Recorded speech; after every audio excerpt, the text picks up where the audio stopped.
I know why that's happening.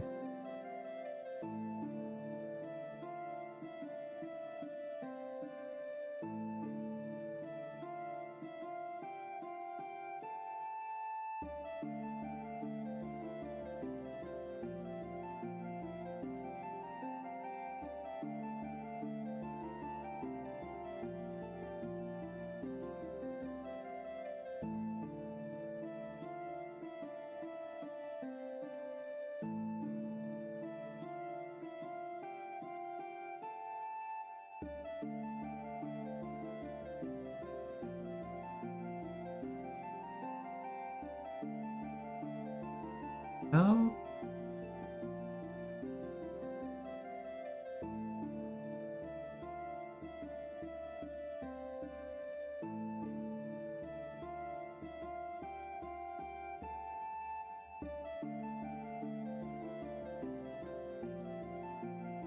Here's a simpler way to do this.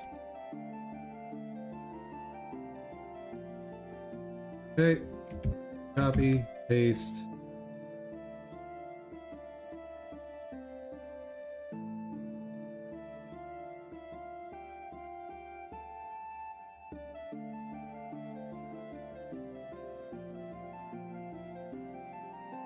Okay, this is now unique. So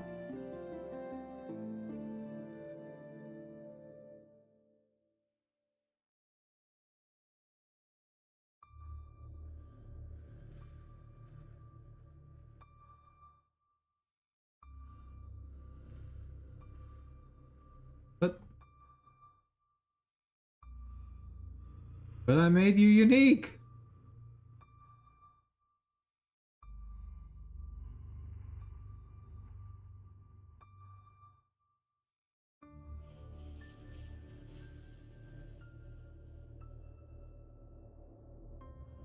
There we go.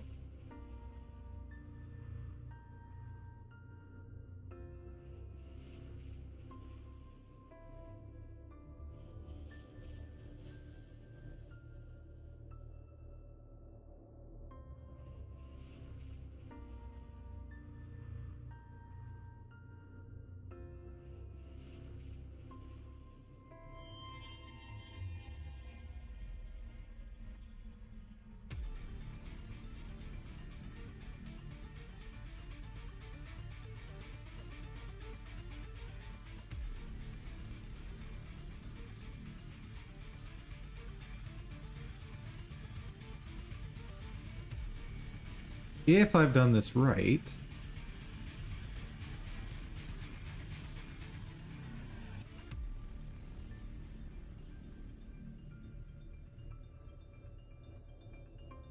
should generate a cell shading effect. Like what I'm trying to go.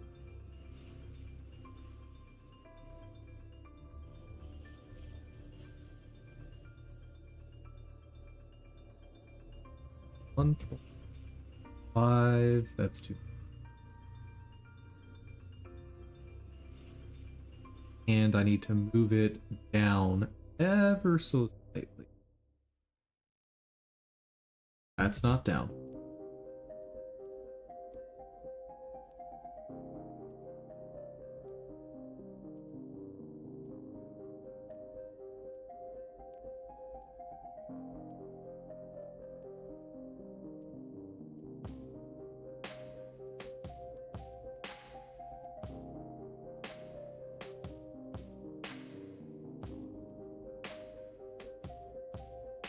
Getting some of it.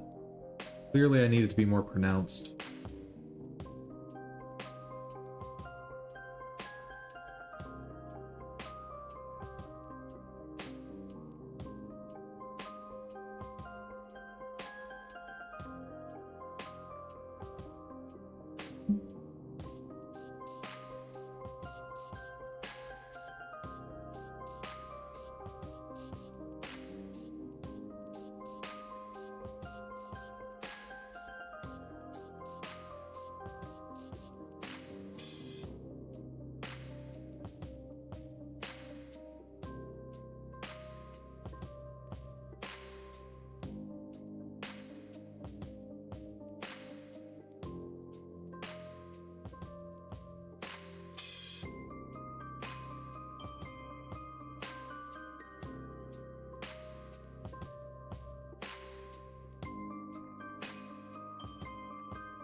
get why this isn't working.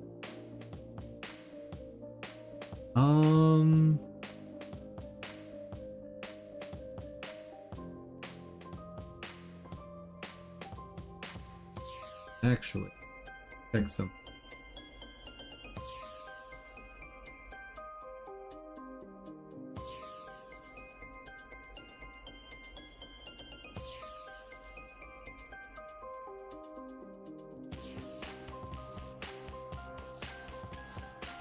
Not feeling it.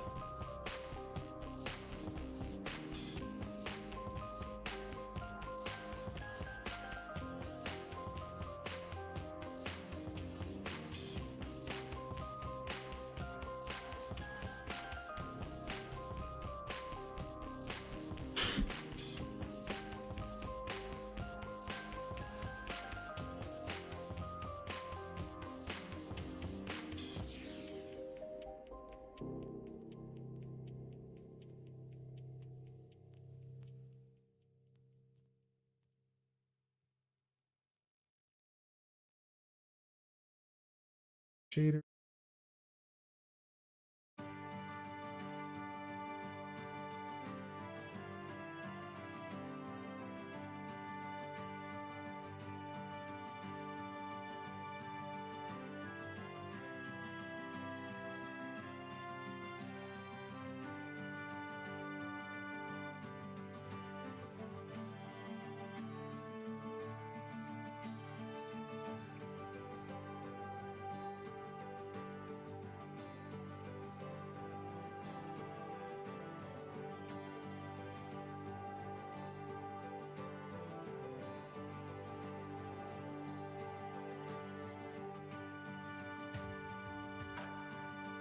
Color ramp.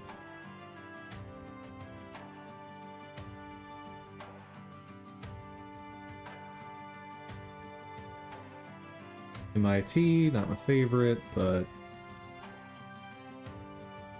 hey, let's try another one.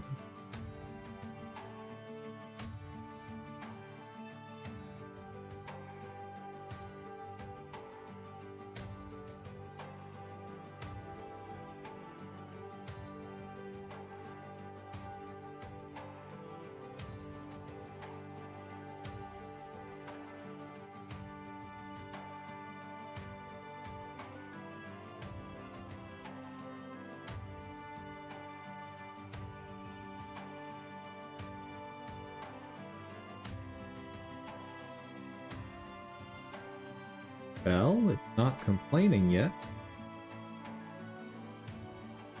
That's a good sign. How do I...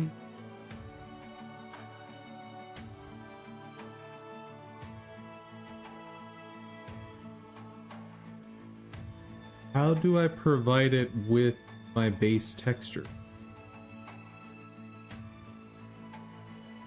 I understand. Unless it's meant to be done as an overlay.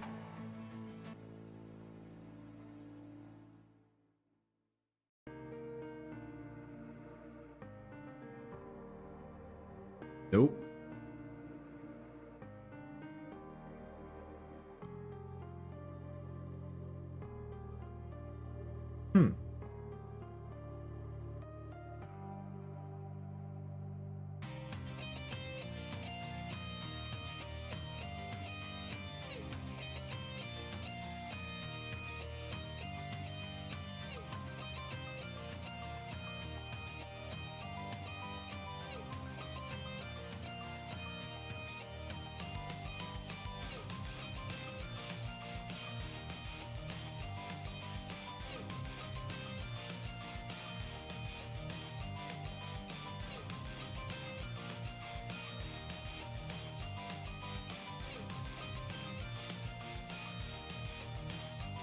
Normal map is not the right thing to use here. Diffuse map, maybe? That doesn't seem right.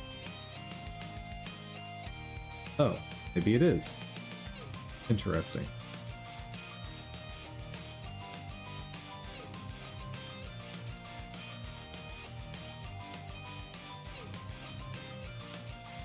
Uh, hmm.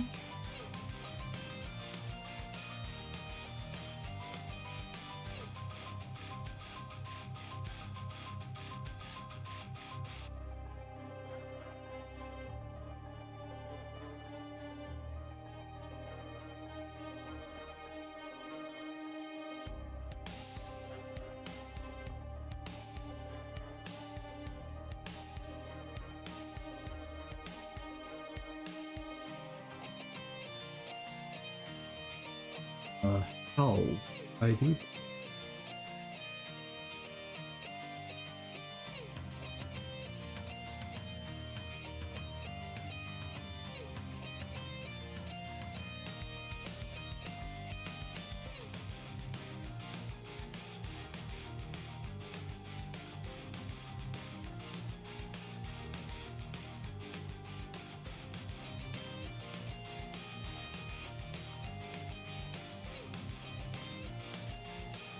Okay.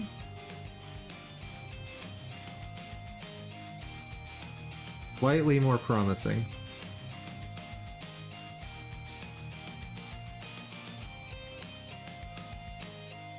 Looks very weird though.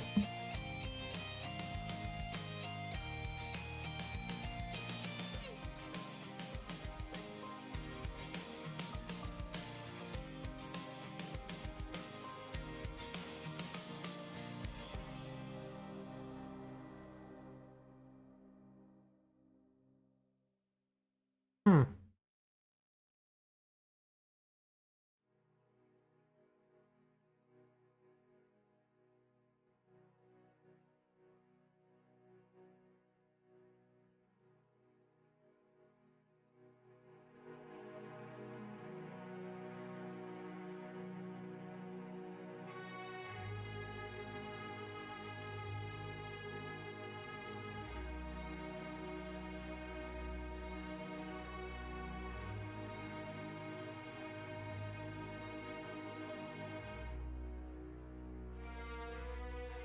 So I can make harsh shadows using that.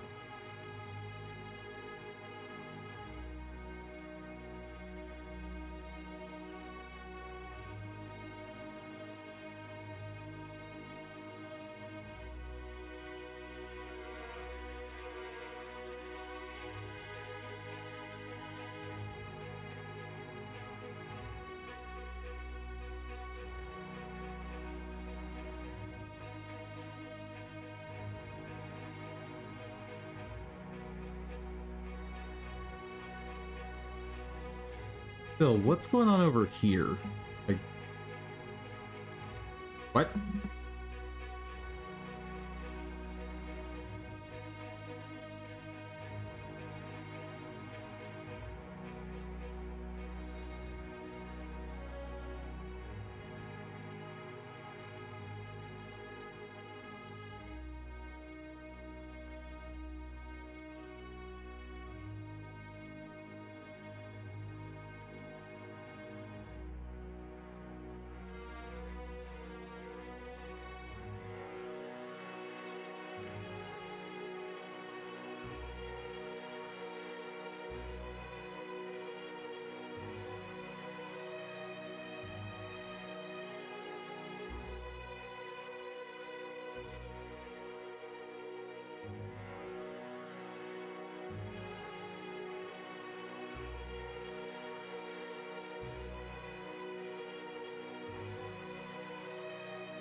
Well, it doesn't look like trash.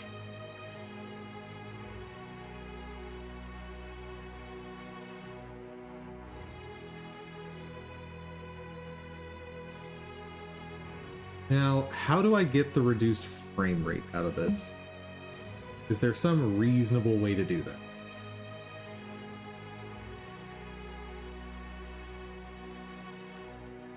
Obviously, I don't want it moving that smoothly. That doesn't look right.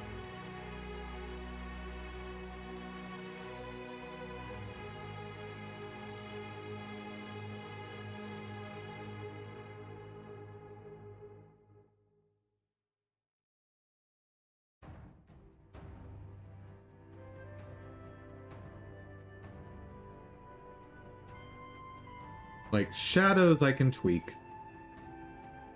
I can figure out shadows.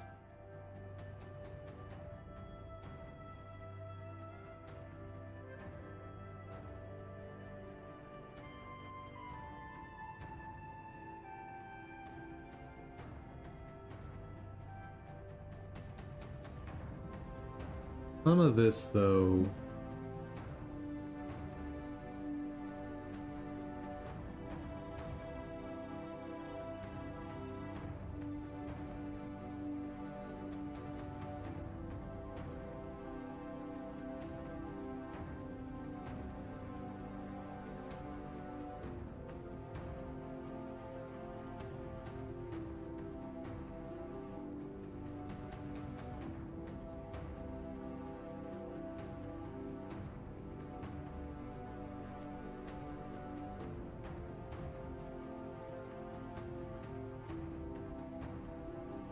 Of course I broke it.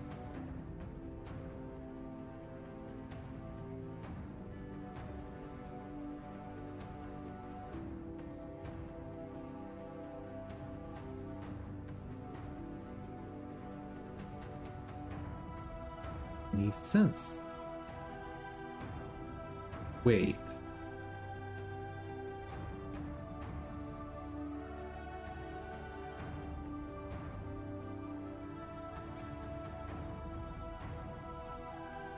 Is it nuking the world when I do that?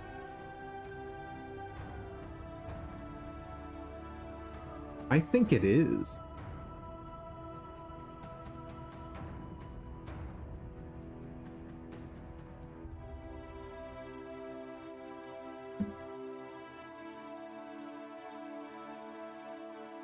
Okay, let's finish up this proof of concept on frame rate.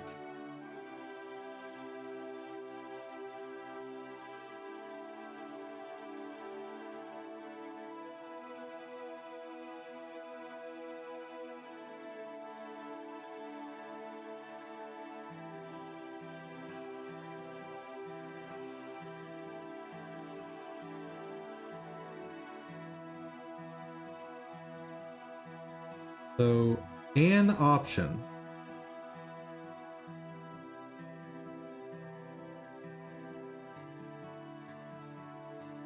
is setting these to nearest and taking out all the data except the frames I want.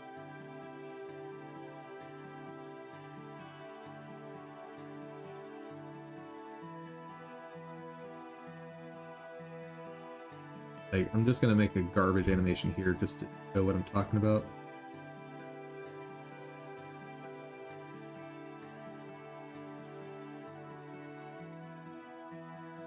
Oh lord, there's too much to really do that in this view. Yeah, I'd need to do it in Blender.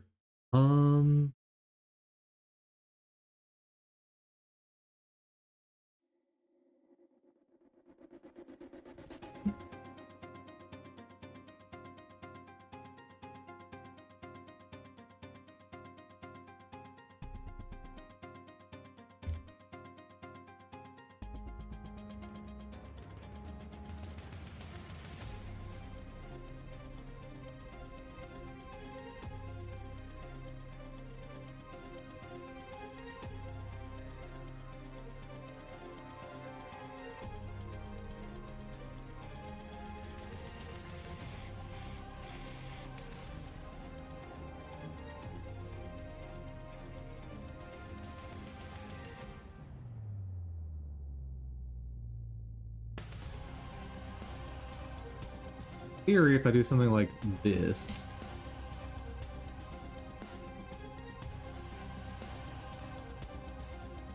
that all of these to nearest,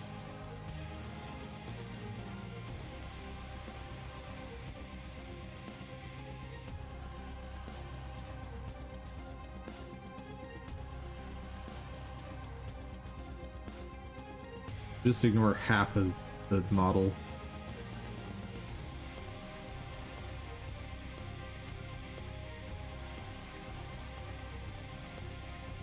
I can get a lower frame rate by doing that.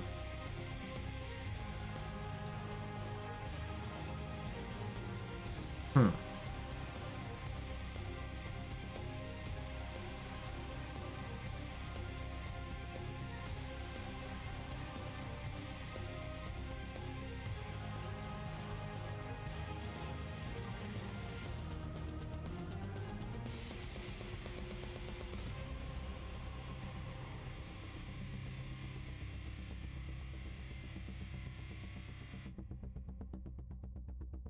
Don't love the idea of having to work on all this in Blender.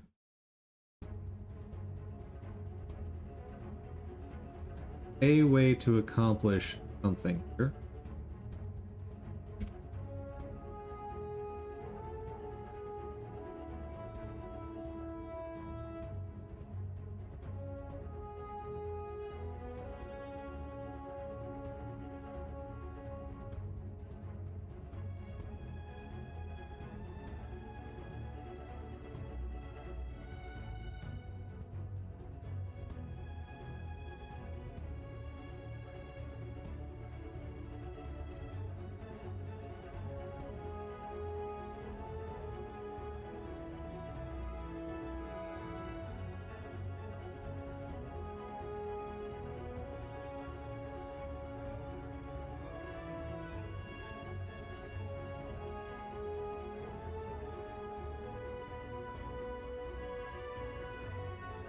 What still has high frame rate?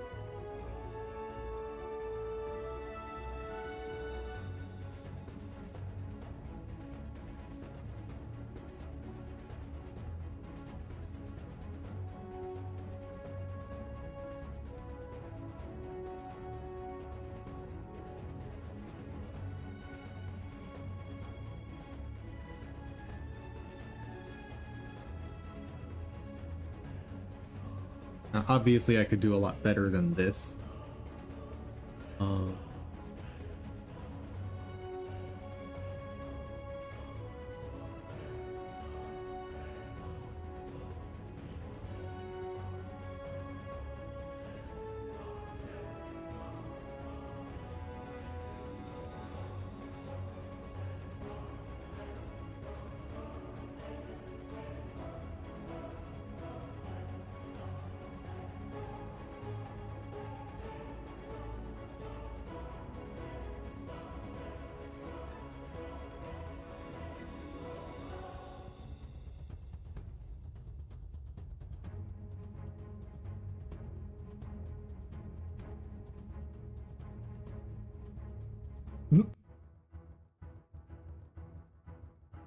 Obviously has some problems there, but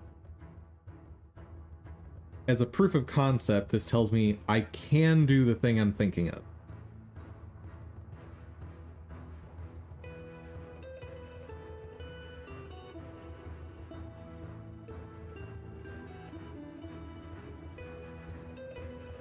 Maybe not that small.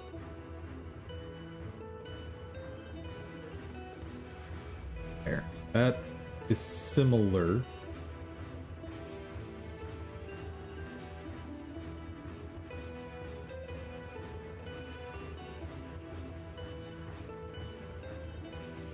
Okay, so creating this way is possible.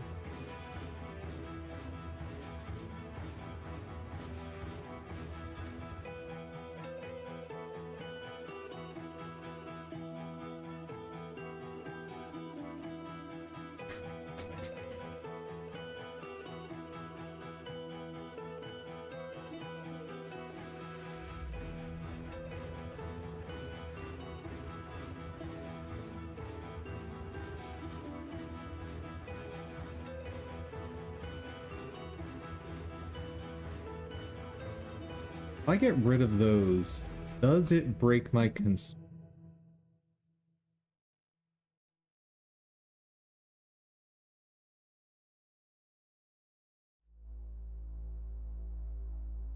That seems to still work. So it seems like the export from Blender is baking all those positions into the exported animation. That's kind of cool.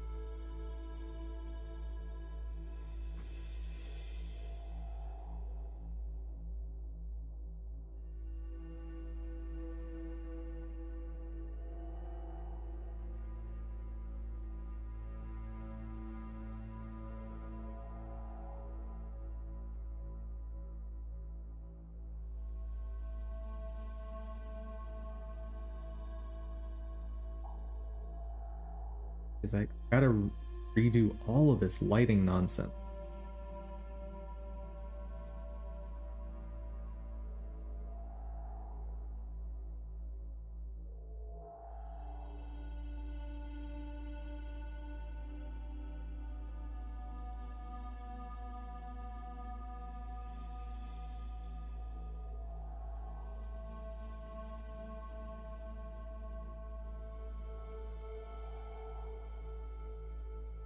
Also, what I really need to be doing is recreating my whole compositing pipeline in Godot. That's the real way to do this.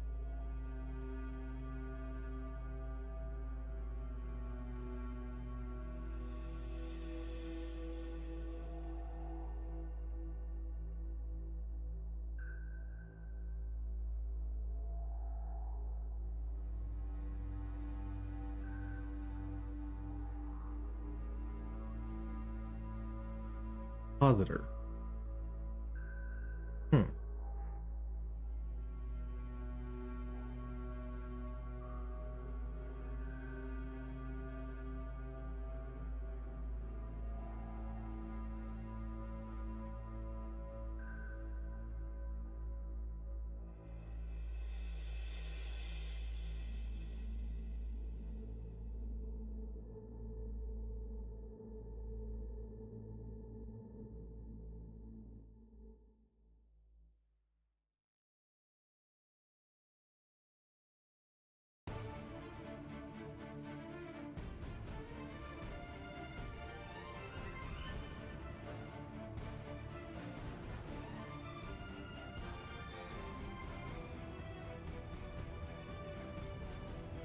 What is that setting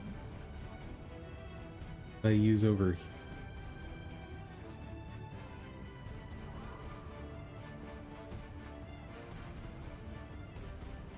Part of rendering, I think.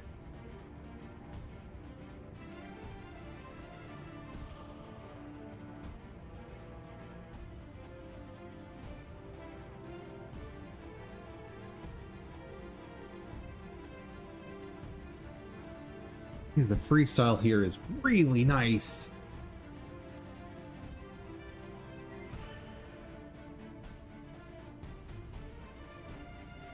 Let's first all find out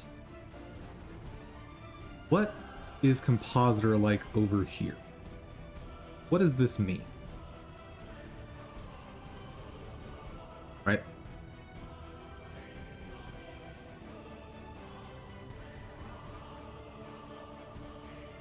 Rendering birds compositor.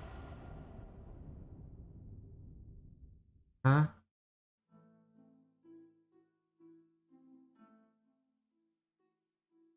I don't know what any of this means. Awesome.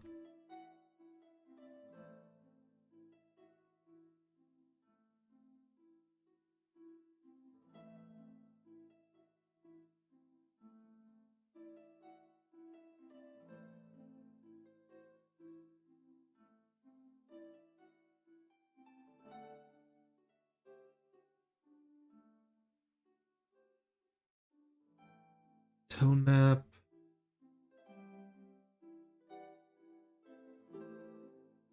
There's a setting in here related to rendering.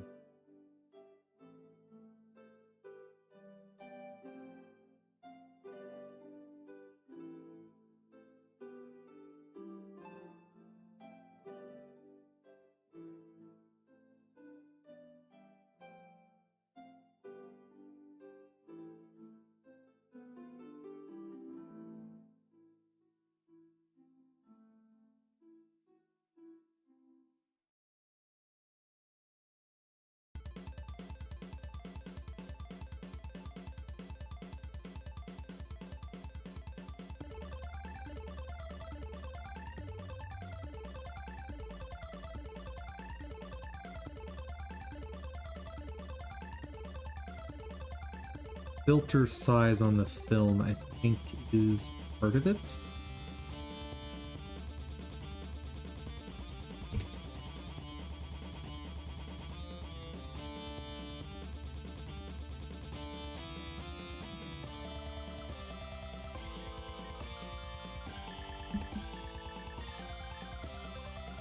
Yes. So what would be the Godot equivalent of that? That's clearly going to be a camera or viewport effect.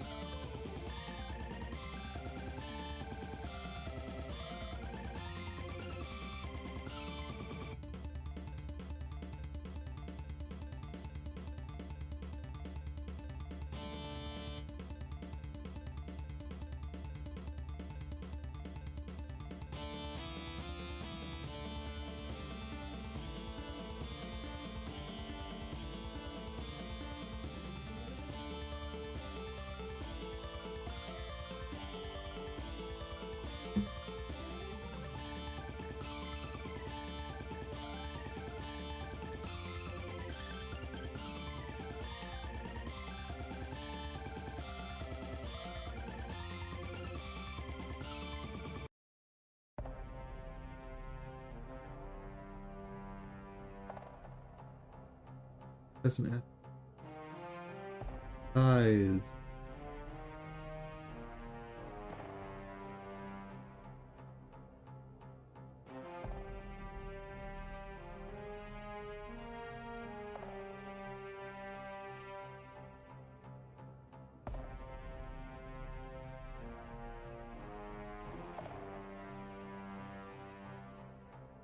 But maybe that's a viewport setting.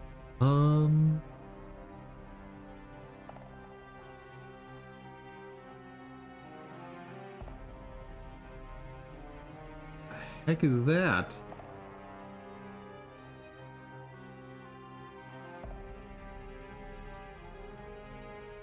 Huh.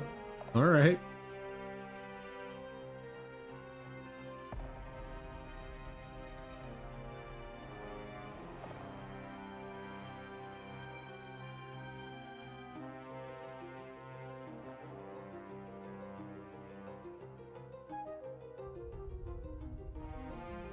Killing the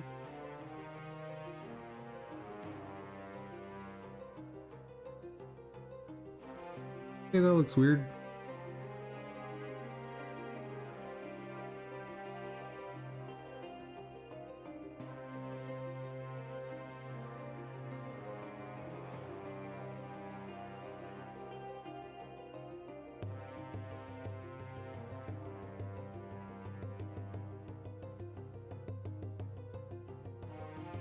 Go equivalent of Blender's render film filter.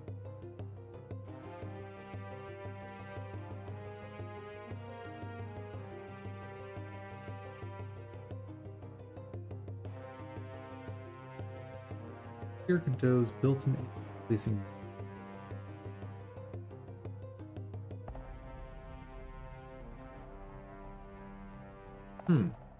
That's a thought.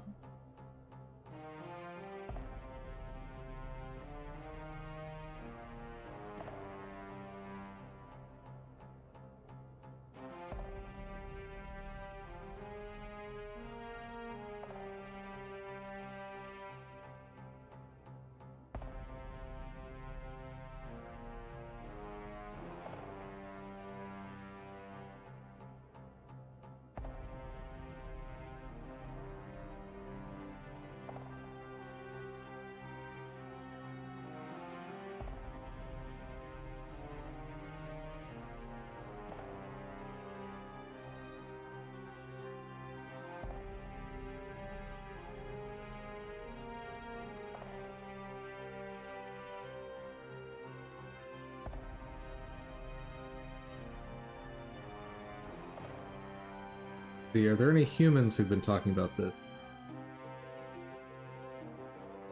Yo.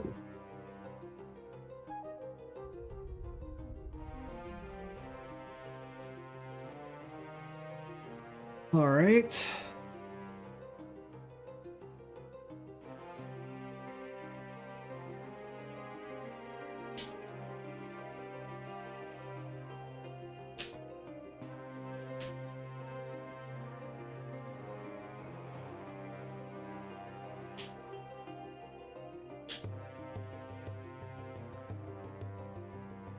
Let me try this the way I know how to work on this.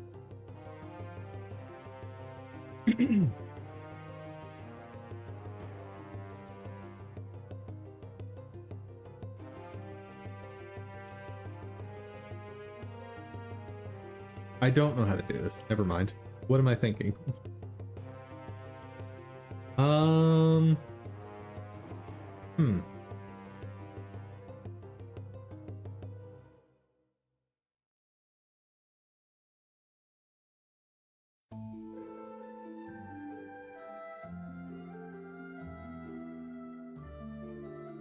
Okay, what is a compositor effect?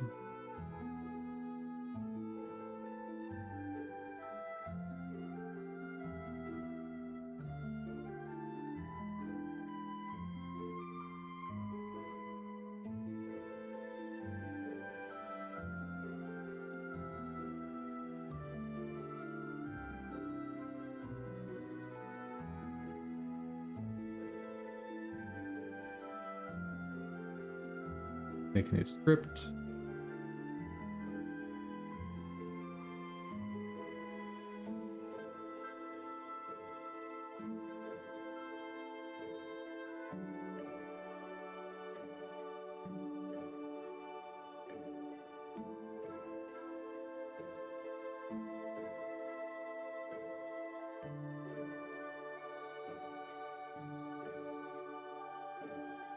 So compositors are compute shaders?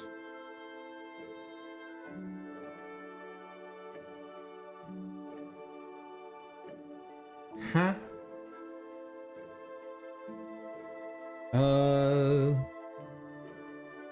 Port Blender compositor. Godot. How do I do that? Talk to me.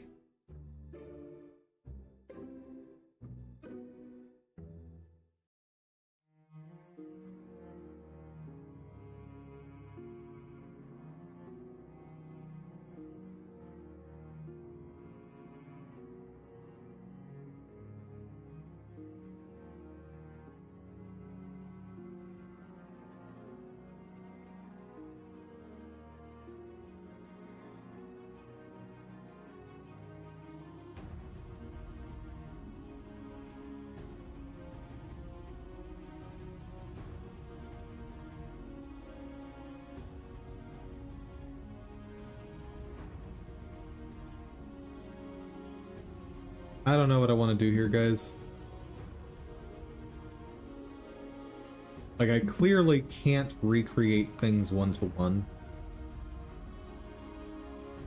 Not without a massive amount of effort.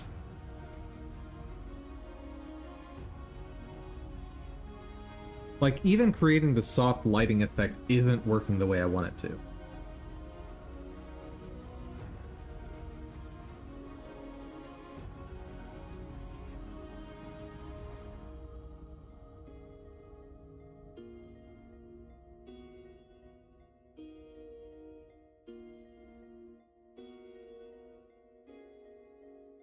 There's these... Yeah. Some, like, weird shadow artifacting going on as well. Hmm.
Okay, let's see what this person says to do for this.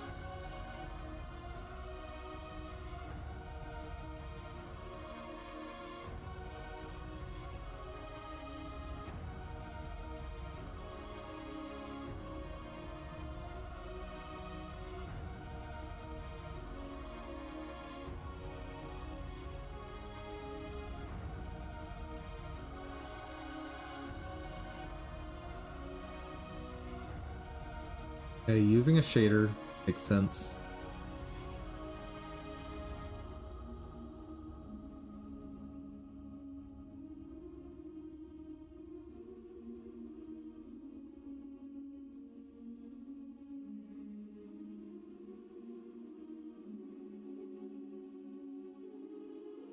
Yep, not...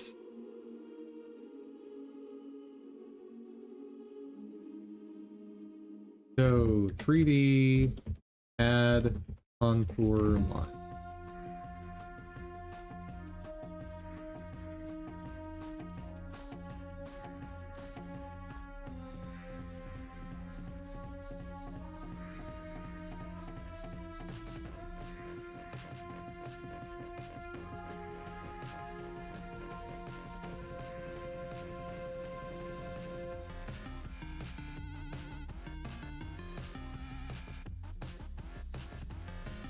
What did this person do?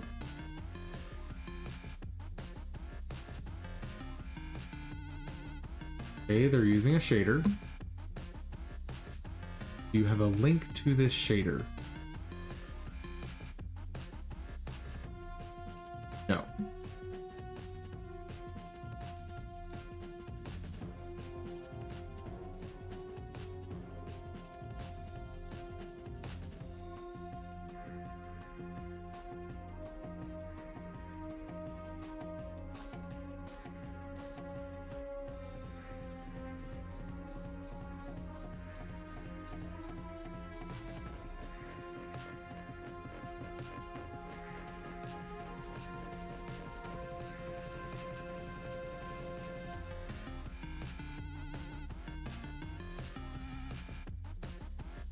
Oh, using grow amount, not...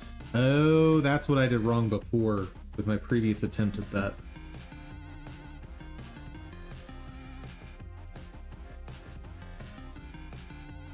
Hold on.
Clearly have other things that need to be touched up there, but work as a proof of concept.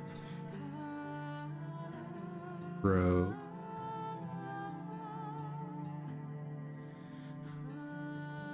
A little bit.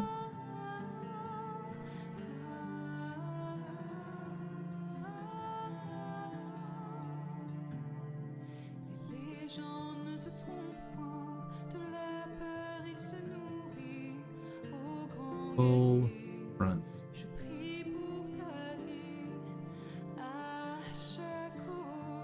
Dude.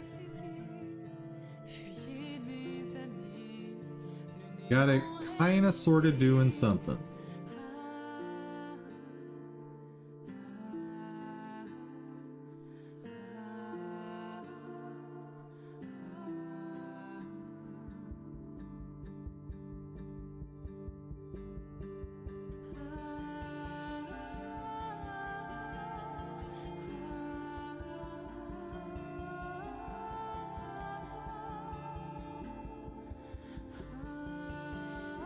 Now, where was blend mode for this?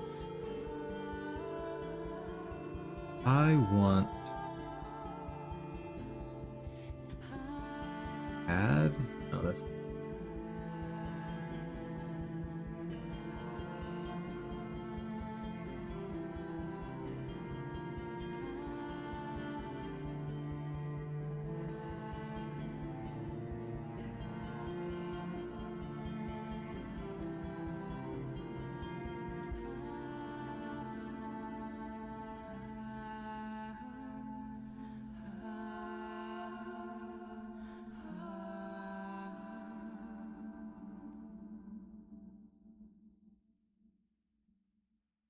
So the world needs to not have transparent.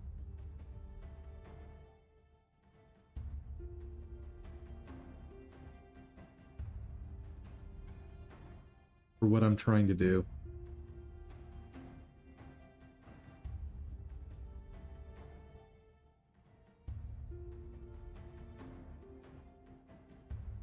The heck?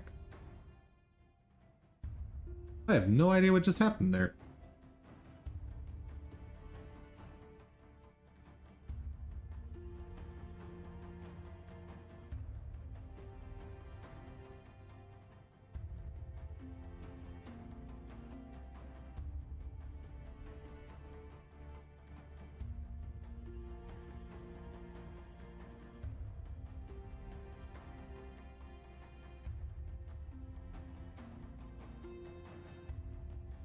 Let me flatten the light out.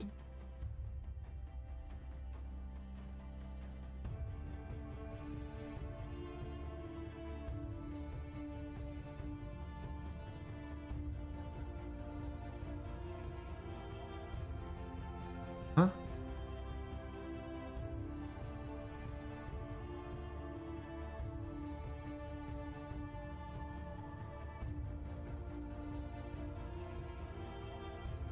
But I thought this is what did that before, right? Right?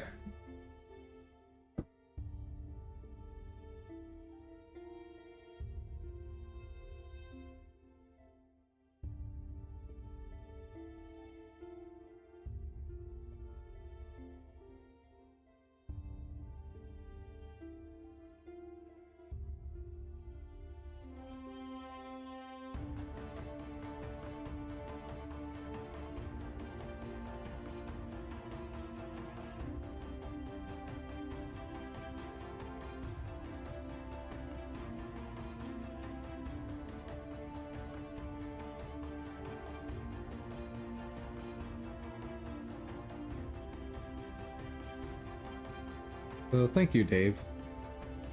You taught me the trick that I was missing.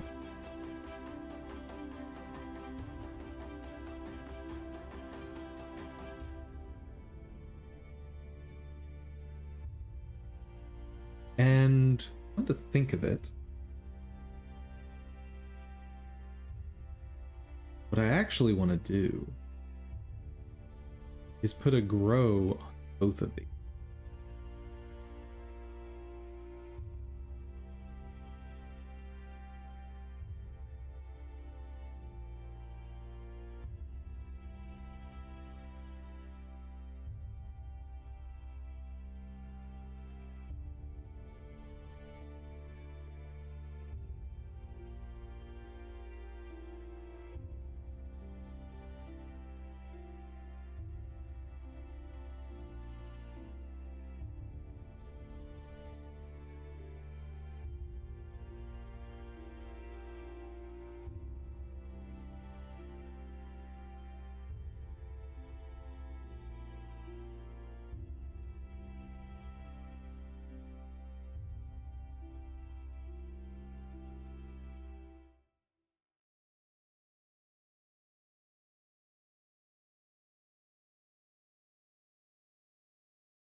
Just so it's apparent, we'll do a 1 meter grow.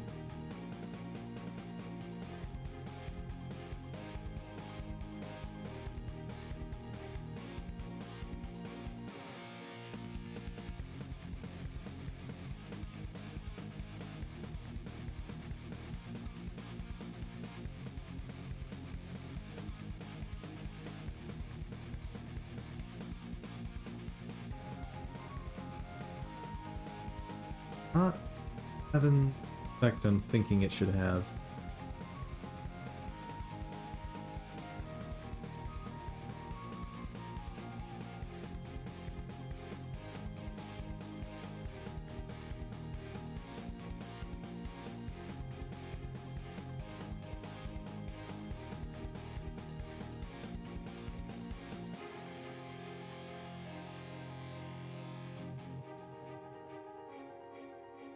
Get rid of the grow on this one.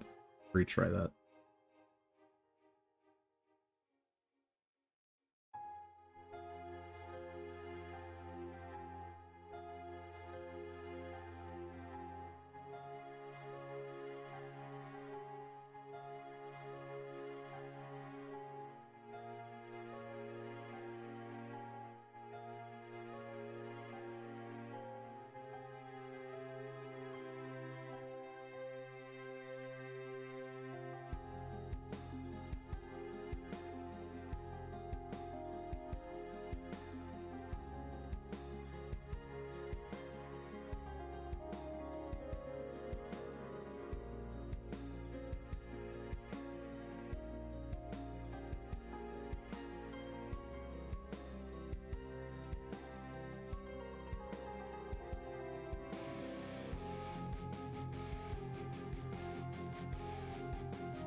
Okay, so everything's got basically flat shadow on it now.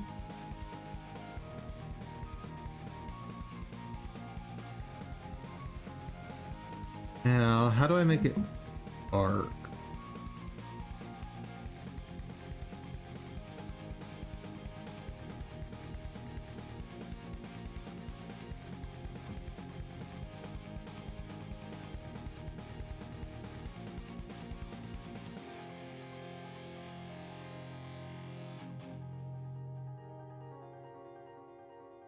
It's been something.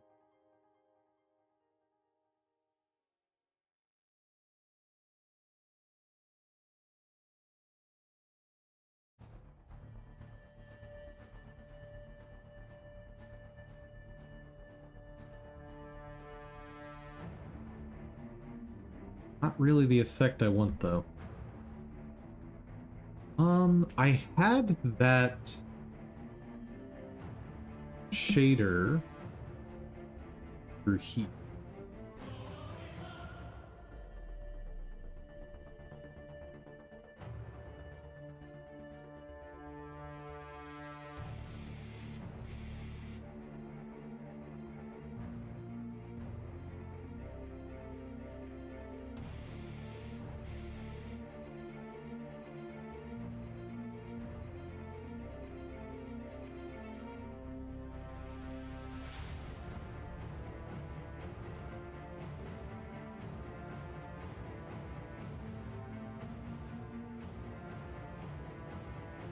Produce color.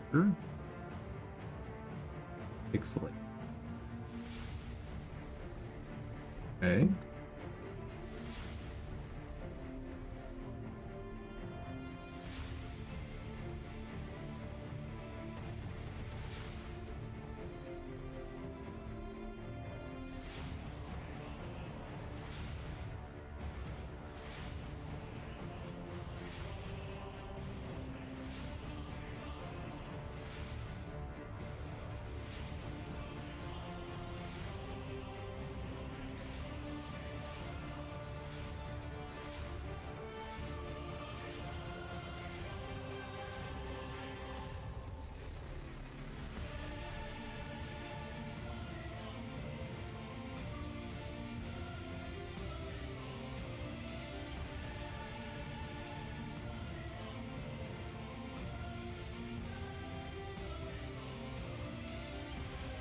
What was the animation that I had downscaled? I think it was dual wield attack.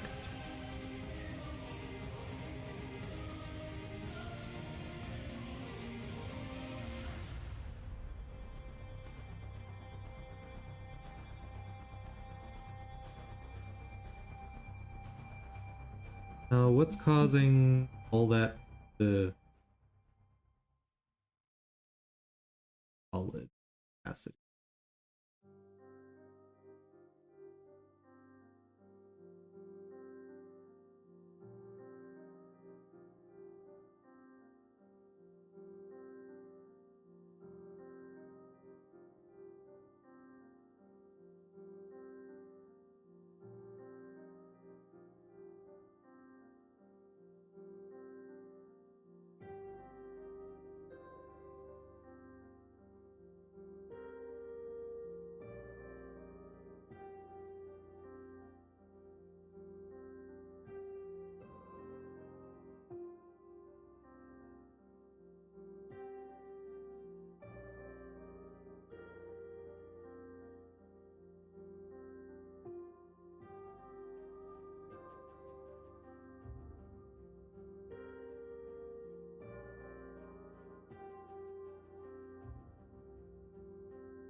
Huh.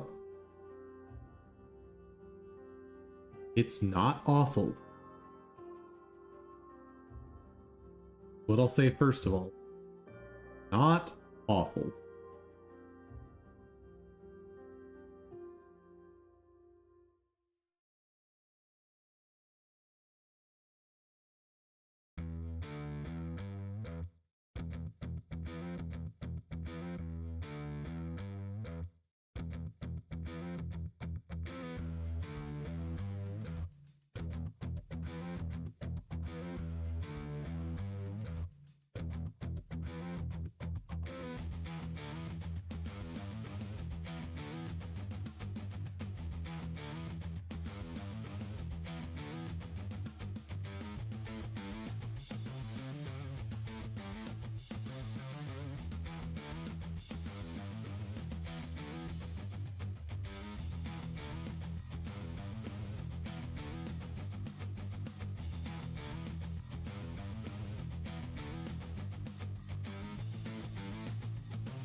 I think I've melted my brain enough for one day.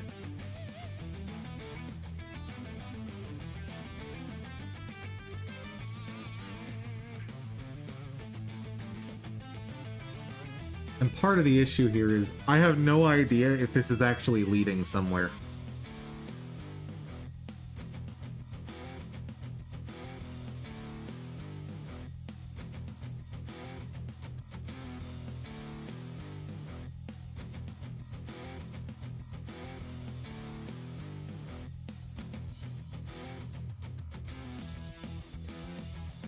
Let me think.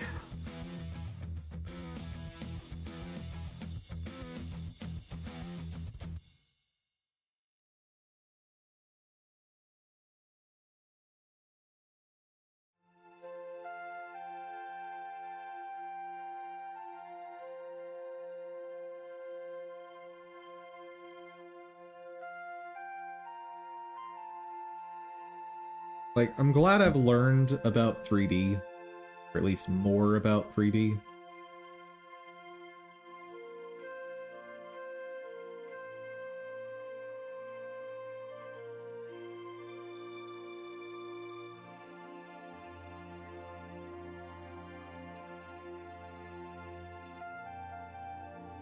But, like, the big issue here is I just don't know if this is leading to something.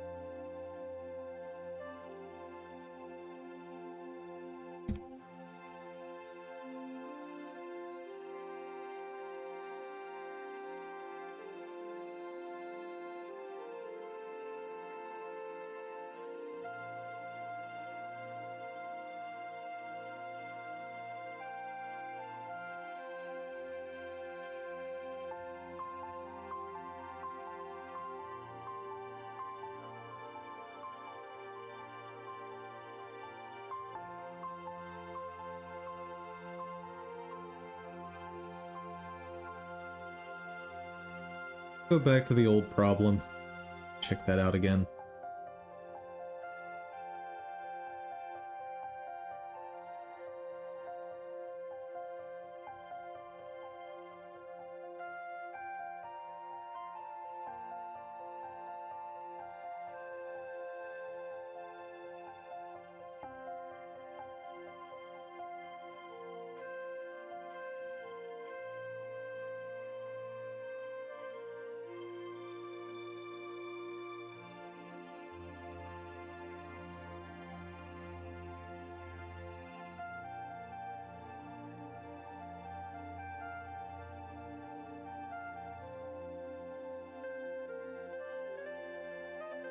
Pack 1 seems to work just fine.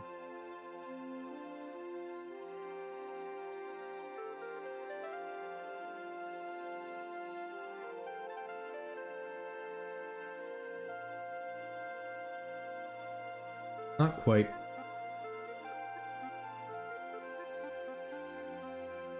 The glove is going on top of it.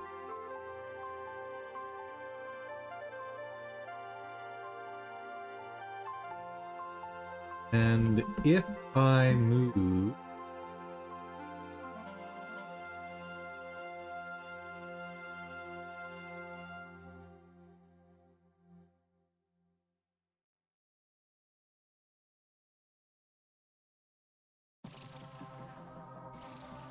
Weapon, left, top.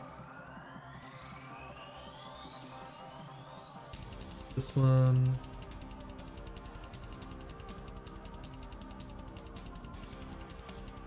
That's in the left position. If I were to switch that, what happens?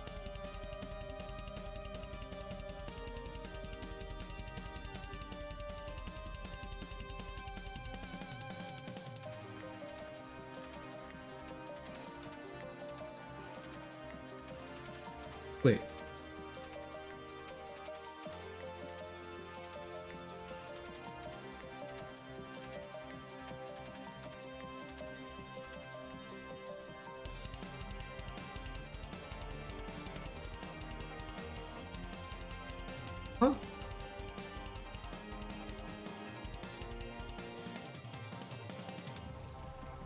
Huh? That actually makes so little sense.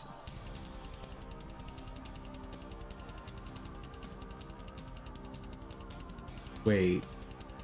No. Hold on.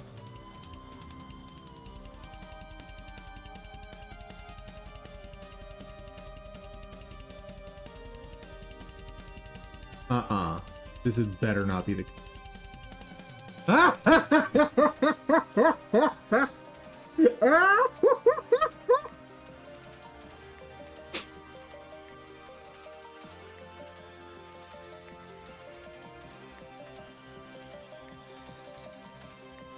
The hand is clipping through the weapon here.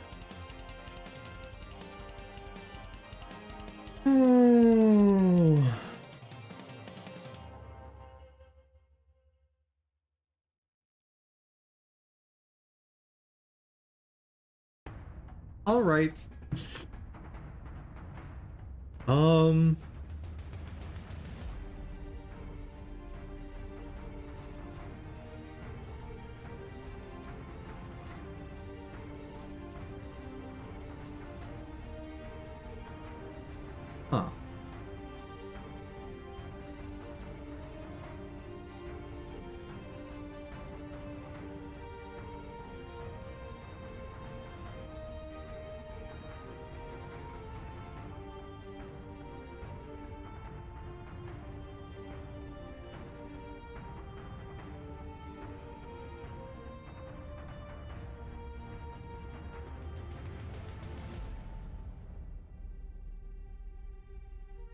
Yeah.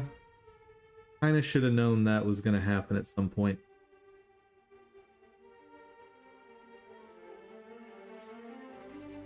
Perfect sense, too.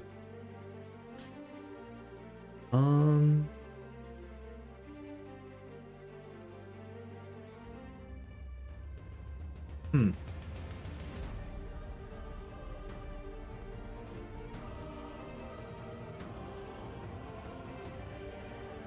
Okay, so here's the plan. First, I need to get new animation. That's not up for debate. I have that big library of animations that should have what I need. Good there.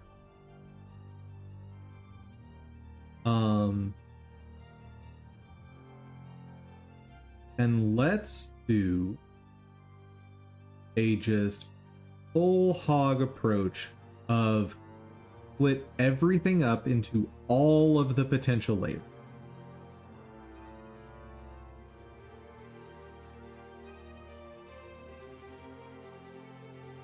Like, clothing is fine. Shoulders are fine. Face is not fine, but that should be easy enough to handle. Hair we haven't tested yet.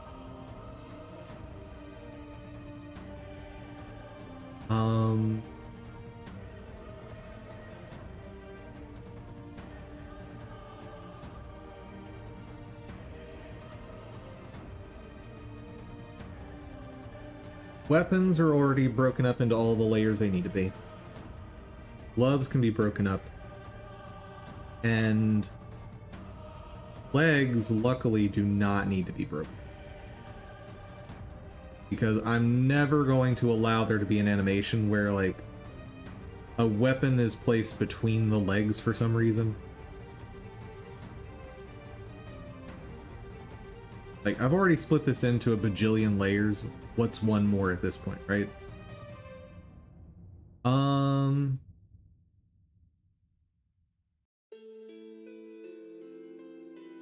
That's the plan. And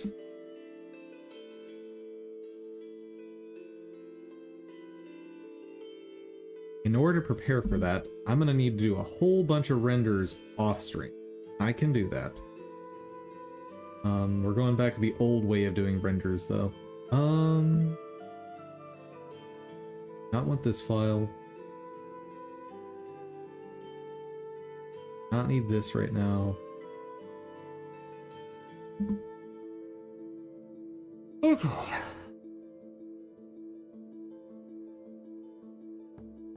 Let's look at touching up the face real quick. Because it clearly needs to have a chin.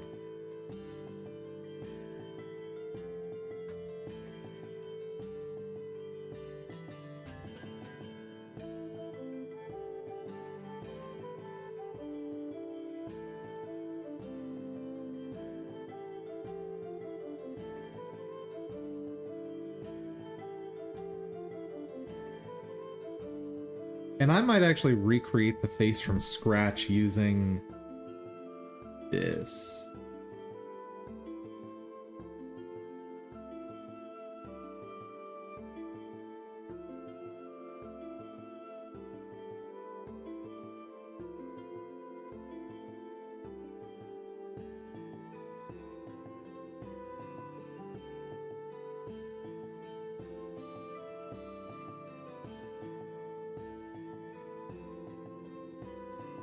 Yeah, I should do that. Okay.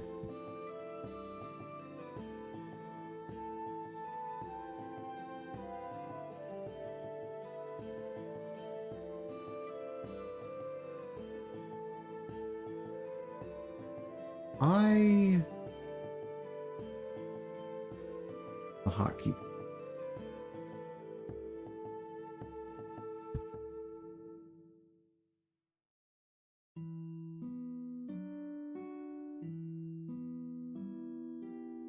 I wanted it.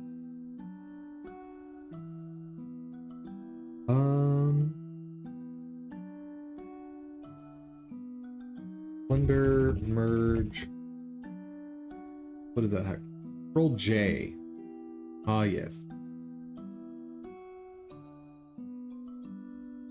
Okay. Uh-oh. Before I do that,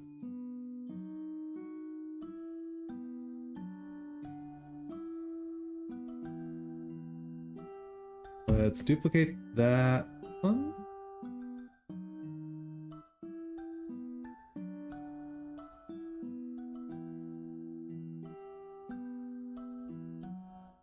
Yes.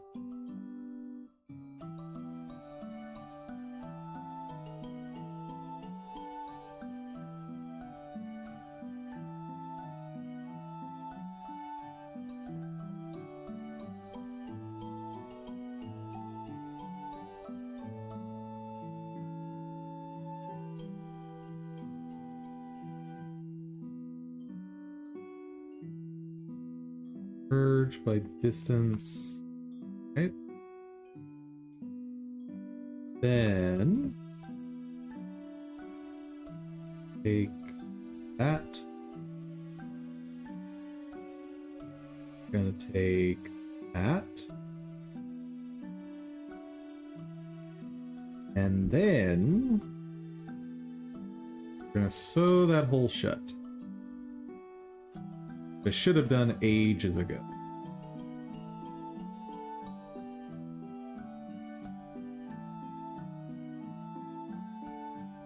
Base, build.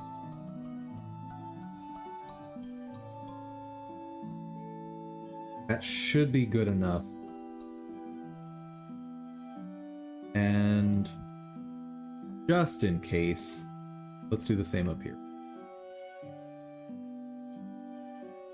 Well, that didn't work.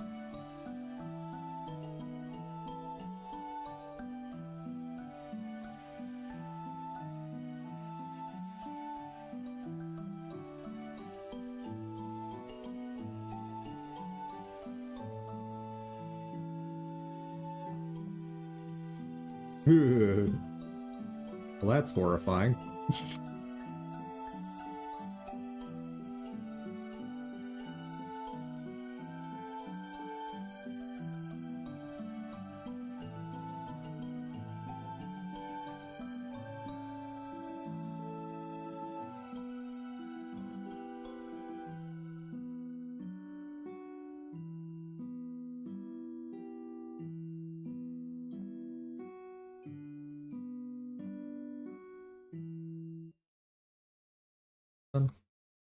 Mask tint people.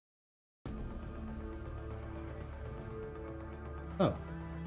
It is this one? Oh.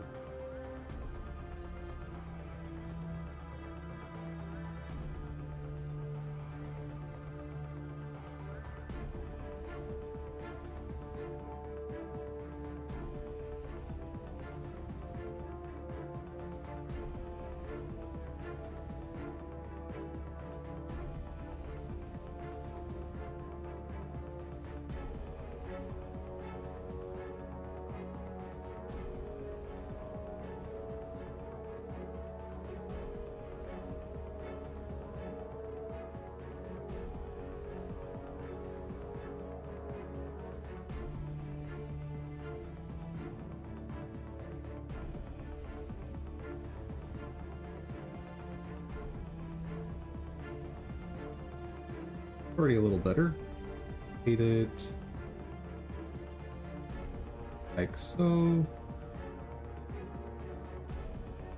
Down so. Put it around here.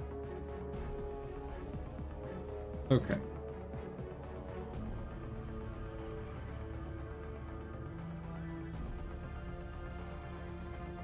I think that's... Oh no.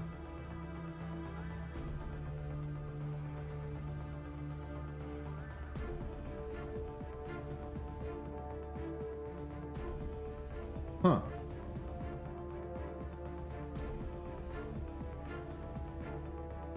Oh, I see what I did. Huh. Alright. In that case...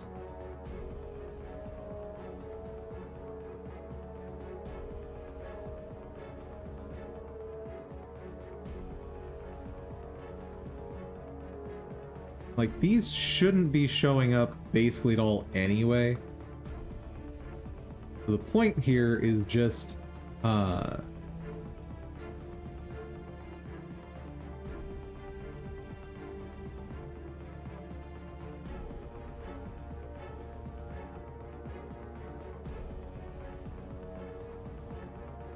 is just to have something in case it bleeds through. That not have shown up. Why are you there?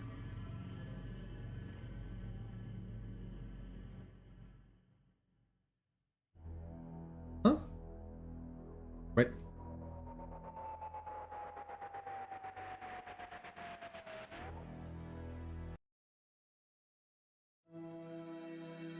Gotcha. There you are.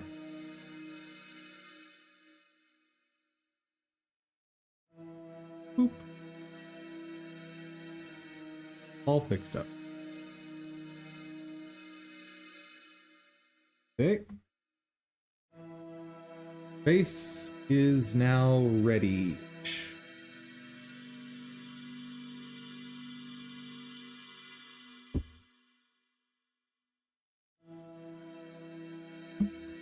Also,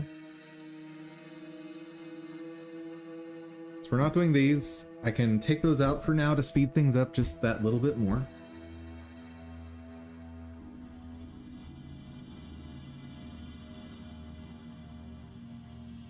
And that feels ready to...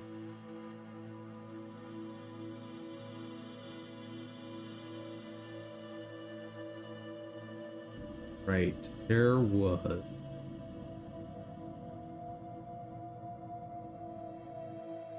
Only other thing that there's an argument for making separate layers is the arms.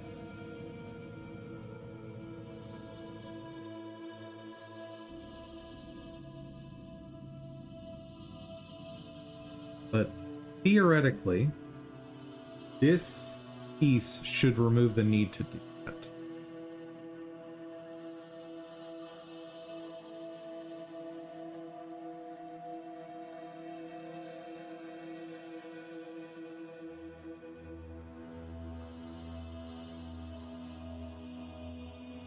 The other clothes, the arms are in the same spot.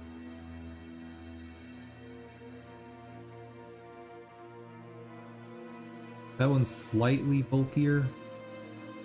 Could be okay.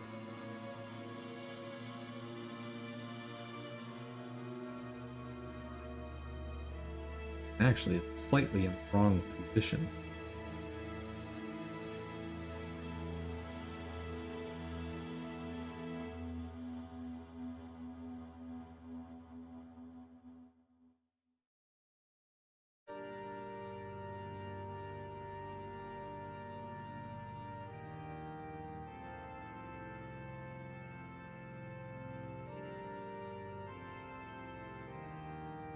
Anyway, okay. Happy with that. Let me just prep all of these.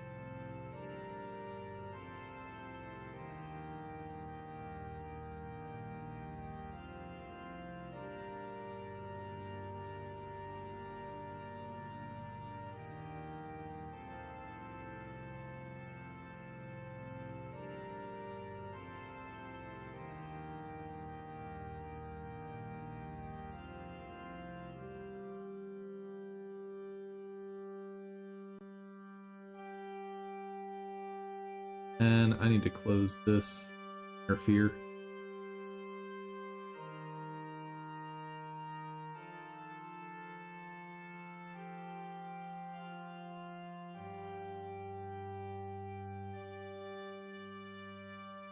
Yeah, with like one more day of testing this, I can say with certain, so if I do all these renders, I should be able to say with certainty whether or not this can work.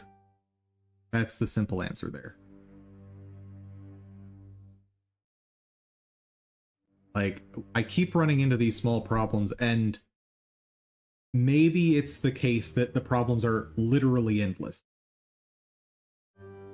Like, it is entirely possible that fixing one problem makes another one pop up constantly.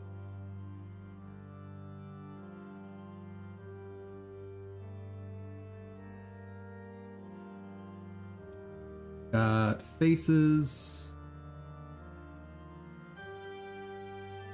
Don't need main.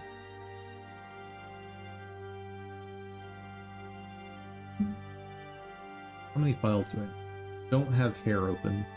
That.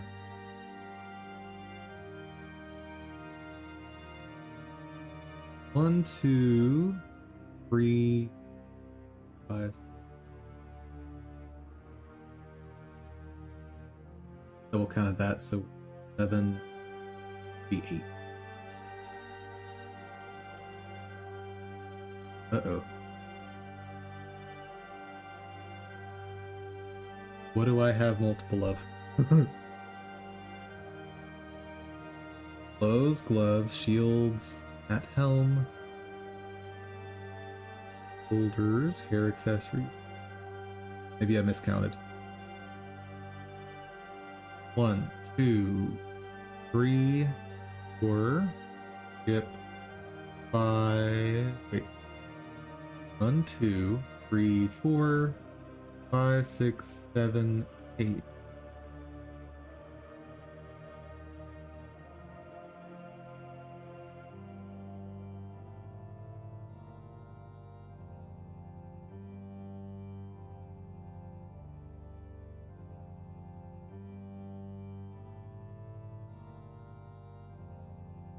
What did I do? Okay, faces is not duplicated. Clothes is not duplicated. Gloves, not duplicated. Can I just not count anymore? Have I lost that skill? I feel like I have.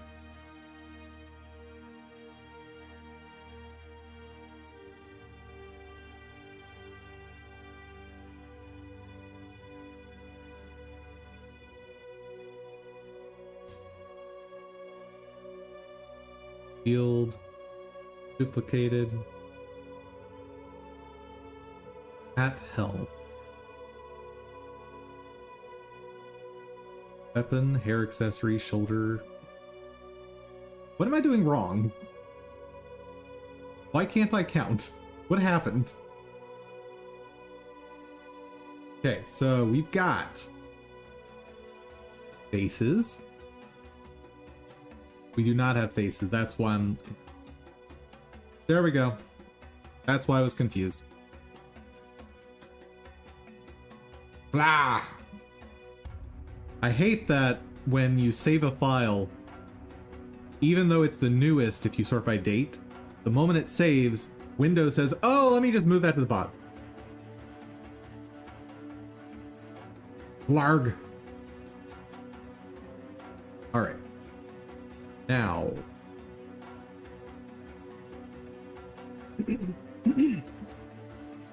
Need to run this on everything.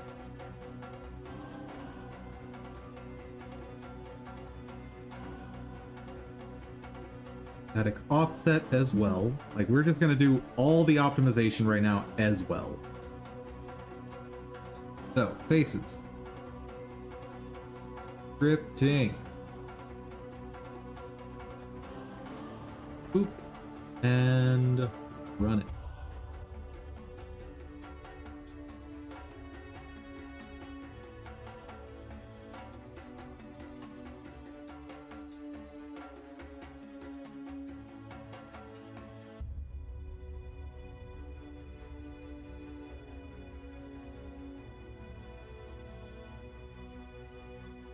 Put that in the middle of the face.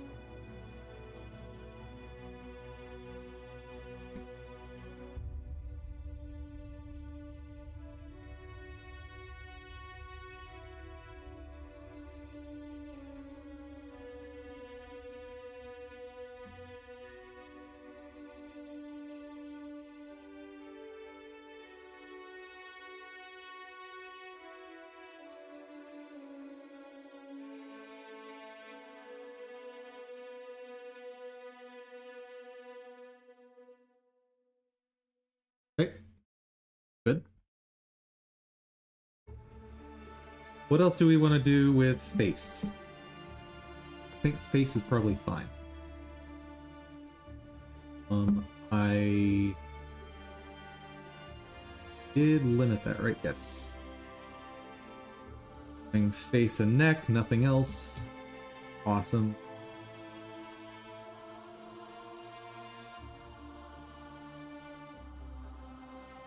Okay.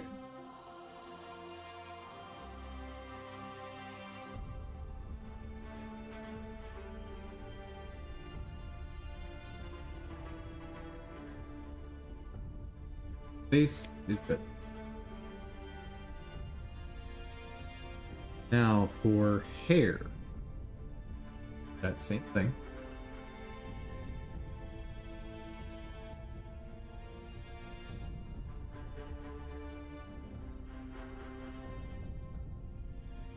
Layout dum E. Too high up.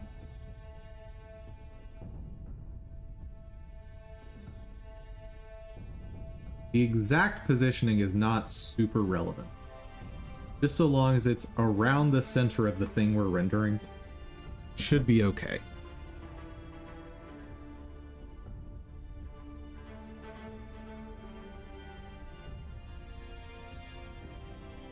And the only hair I care about rendering for this is what? I think I only care about hair 8.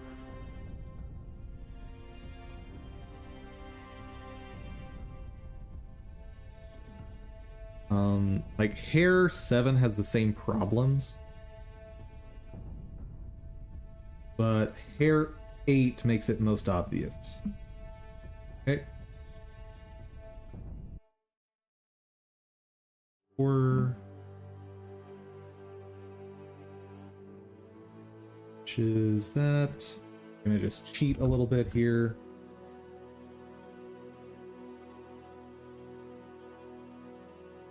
Oh wait, no, not mesh is 8. Mesh is 6. Yes, mesh is 6.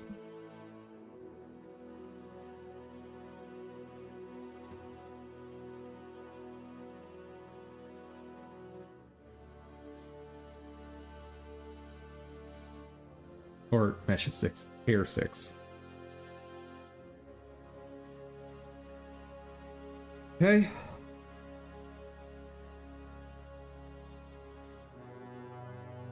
That in theory is ready to go, right?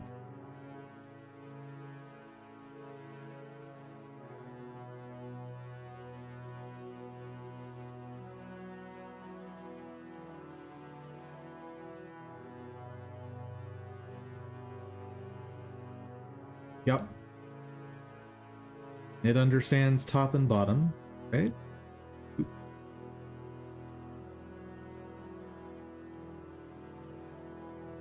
Like I already implemented top pass, yes?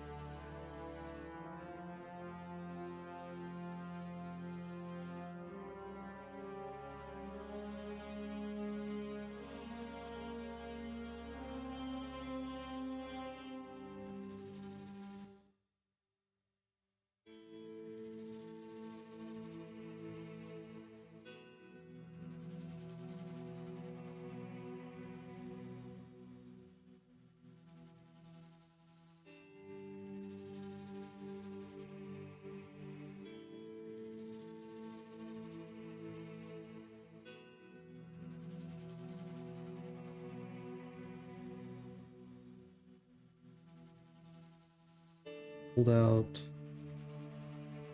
Render not top.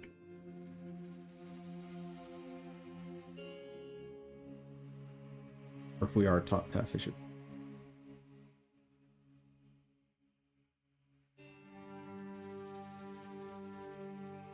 Okay. Clothes. There should be the holdout is the only thing being rendered. Ooh, there we go. Wait, does hair need that?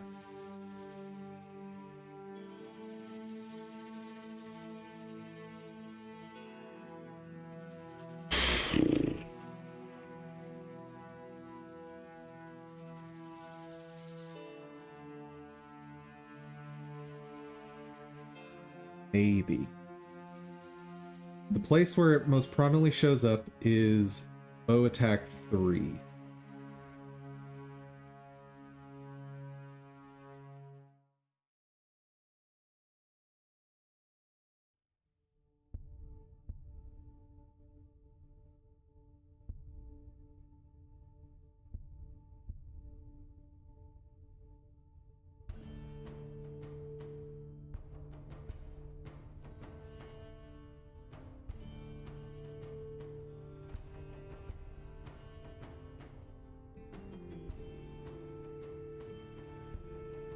Doesn't hit it.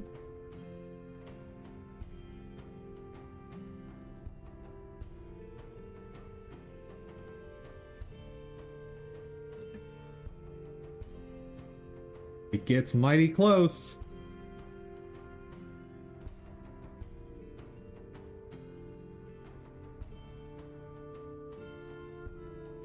But does not actually hit it.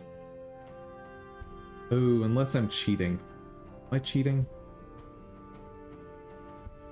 I might have cheated.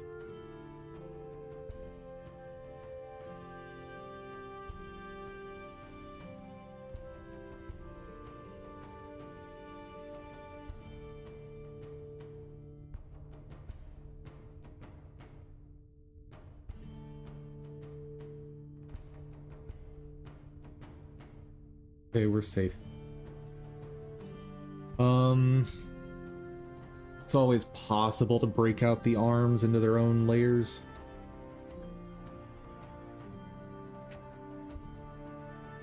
But I'm not going to commit to that today. Okay, so wizard stuff, go away. Close. I should not need that holdout. Great.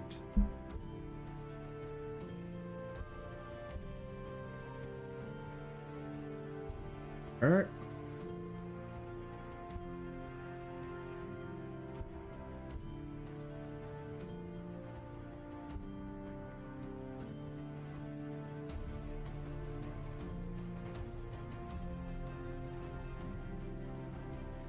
Had a thought.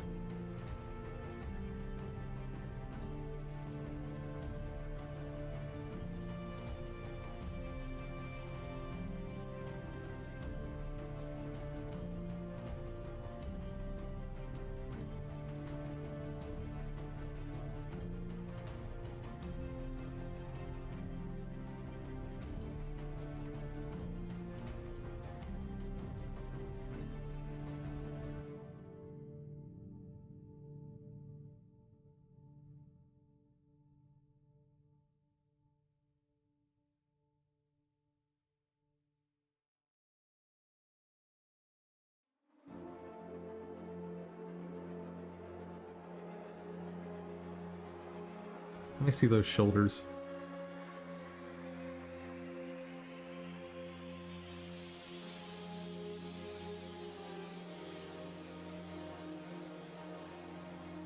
I want left shoulder. Is there any situation where this shoulder pad is going to try to go between these two pieces?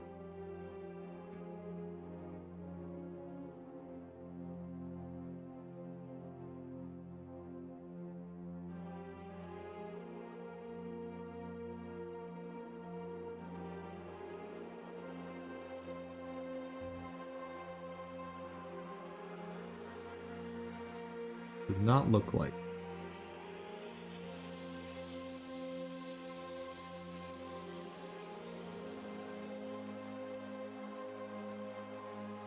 Did I do something incredibly stupid?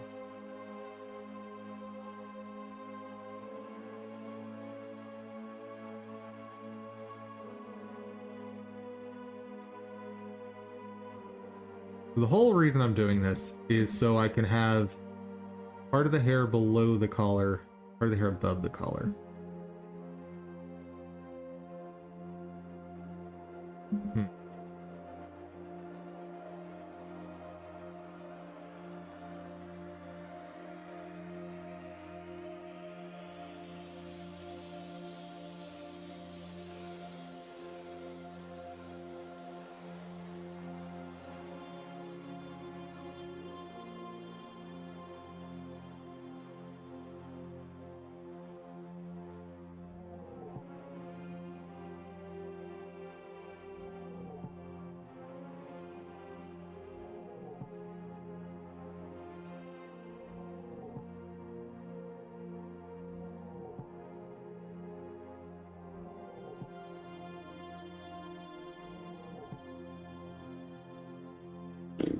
So I've got a situation right here where what I'm thinking of happens.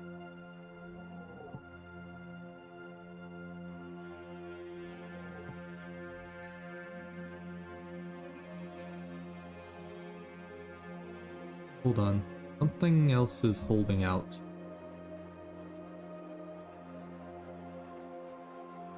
I have something rendered that's not visible right now. There you are. Okay. So for this frame, very much safe from the problem.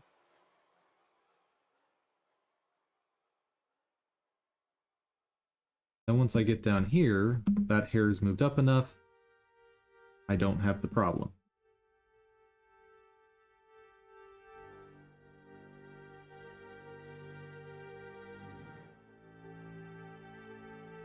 Okay. Oh, do I have that problem in one of the other angles?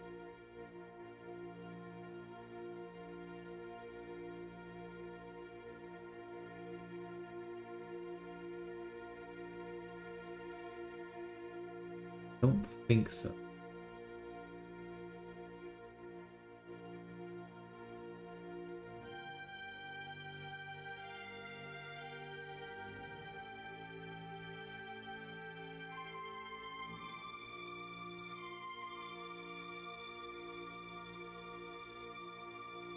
I have it right there. Just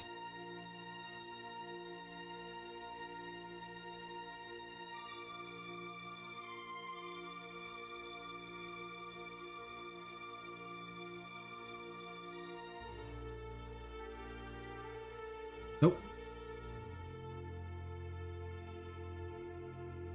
So through all of these angles,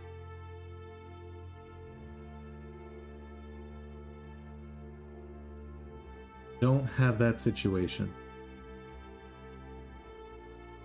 The bang over here is covered up through this whole rotation.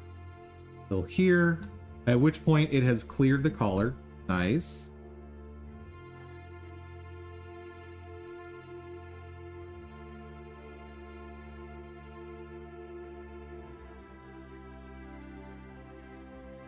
We're clear at this angle.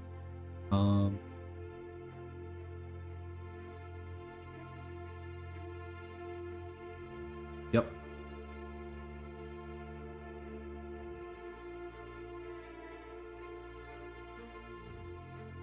Bar bang is hidden. Hidden.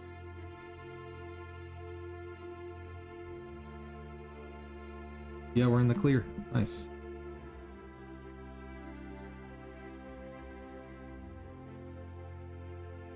Okay. Boop. And boop. Good to go. Make sure that's ready.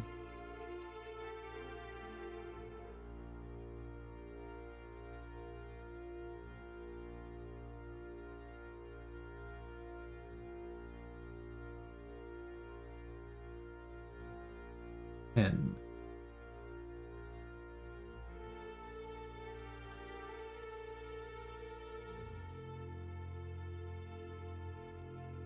6 is correct.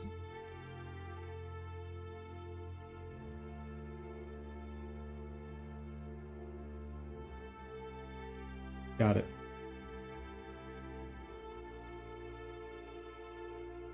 Okay.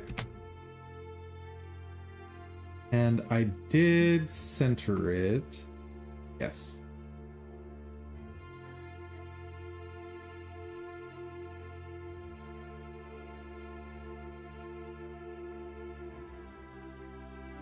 Stop animating, you are going to wreck my PC.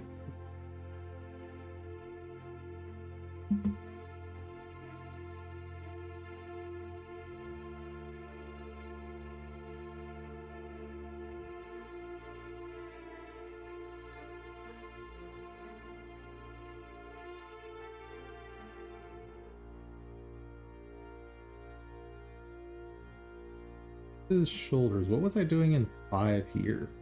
Oh. Yeah.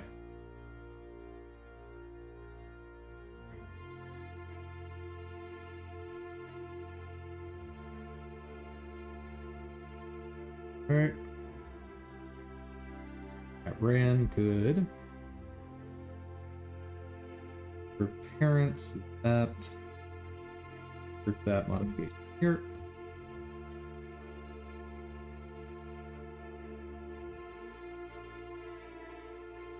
I believe it is shoulder 4 that shows a lot of the issues.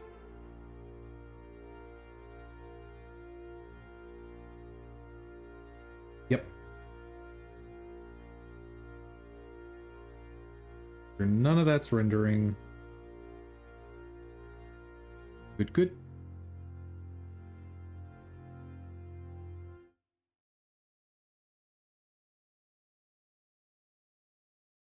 And dum empty. Just lower you down. There.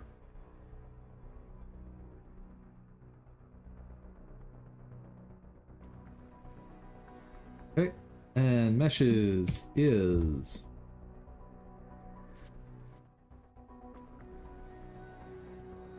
boop. Done.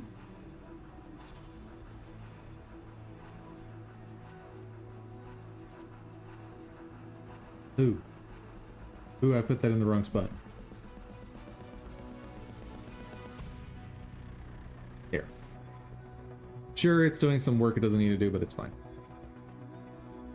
Oop. And make sure this is right. I should get 6 again.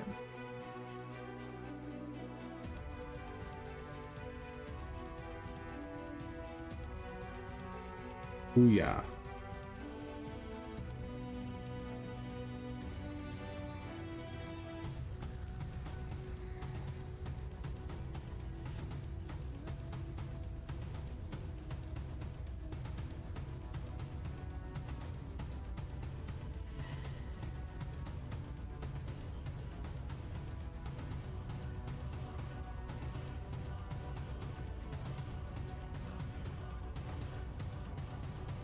Good. I think we're good.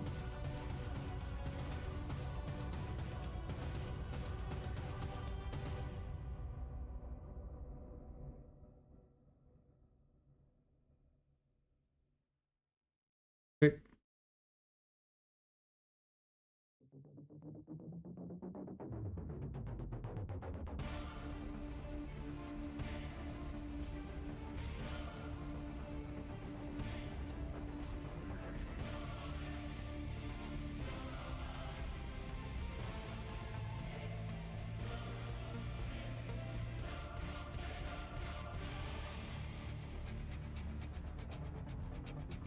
Alright, this one had a lot more going on. I think I already set up...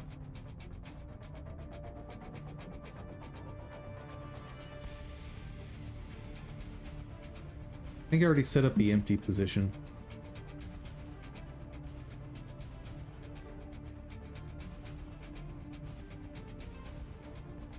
Hair accessories will be the last render of the day, and I'll do that before I go to bed.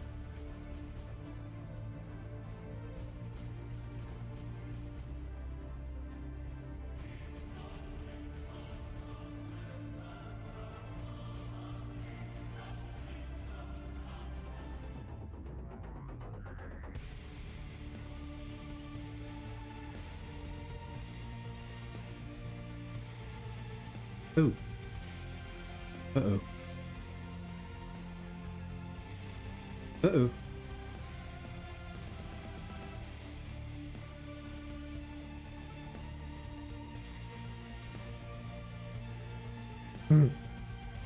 That would be a problem.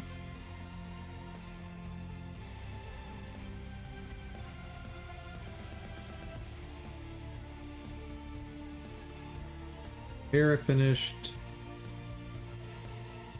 Faces is good. Hair accessories. Good now. And I will go ahead and do the full render of that batch.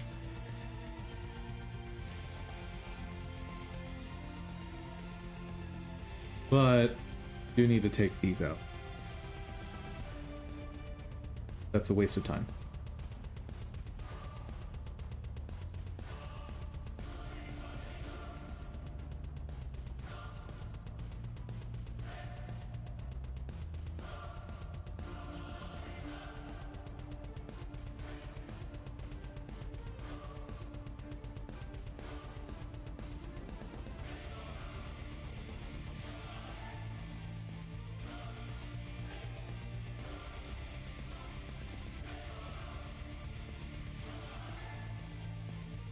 Close. What am I doing here?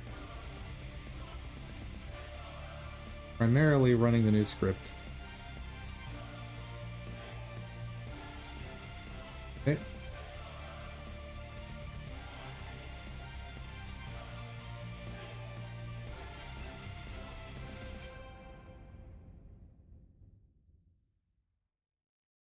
Empty. All set. Are too high up though.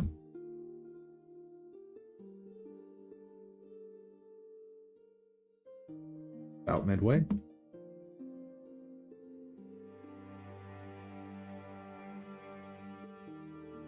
For those.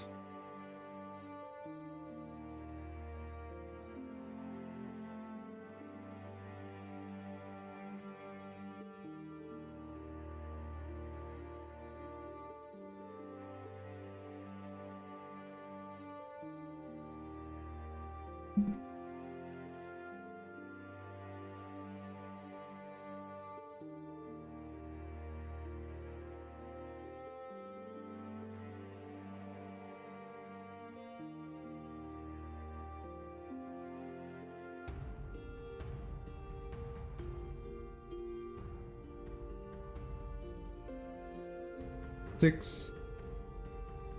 Awesome.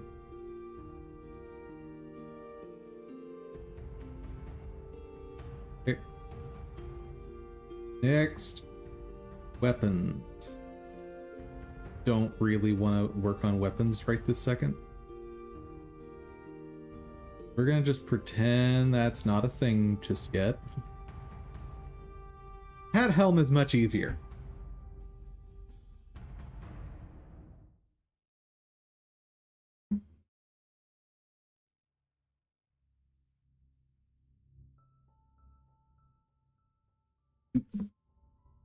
Oops, oops.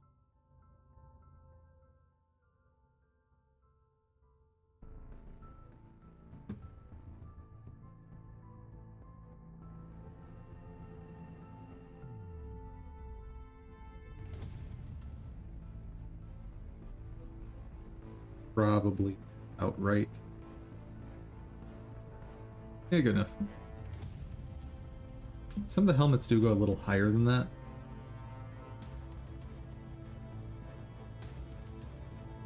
Especially the hats. Okay. I can just measure that right now. Pretty easily.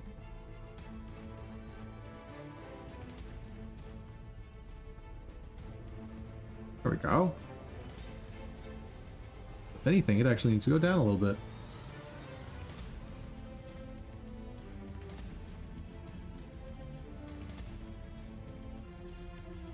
It's pretty close.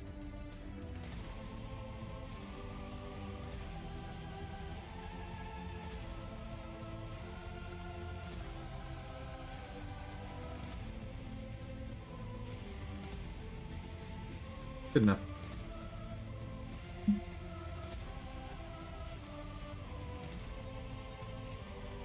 Okay, and which ones do I want out of this?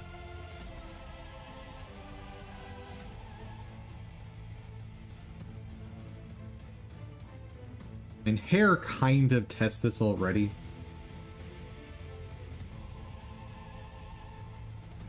So, actually, let's do hat helms as the last one.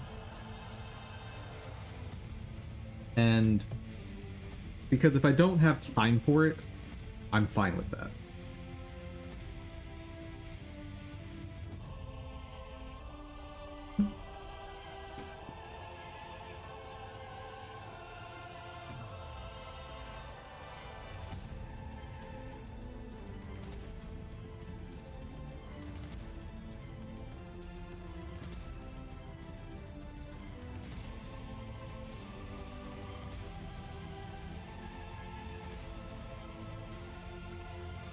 Okay. Anything else I need to touch up? I think we're good. Okay, next.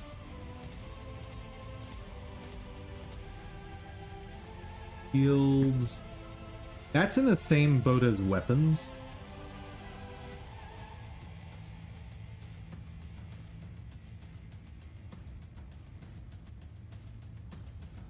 So we'll hold off on that one. Gloves. Gloves, gloves, gloves. This one I want to split up into left and right. Now, bigger question. Is there a simple way for me to do that?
How did I name this for shoulder?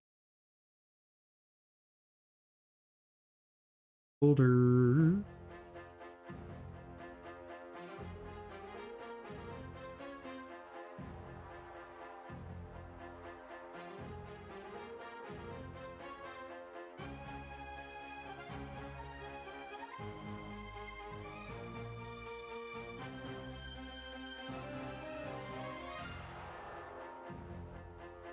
I did put underscore left and underscore right on them. Okay, that keeps it simple.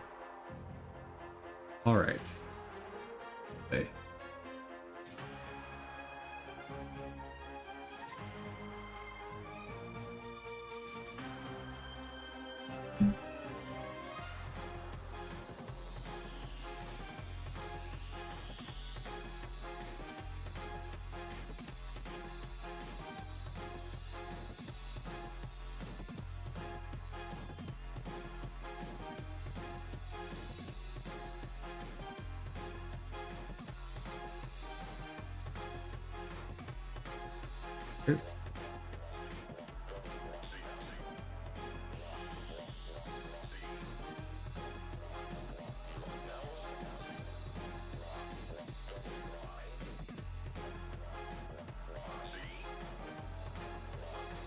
All right.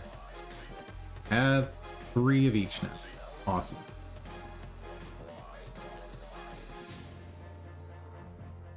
And one of my words for excluding things is...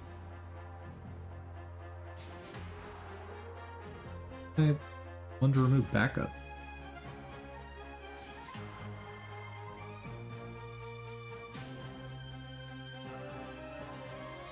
All right.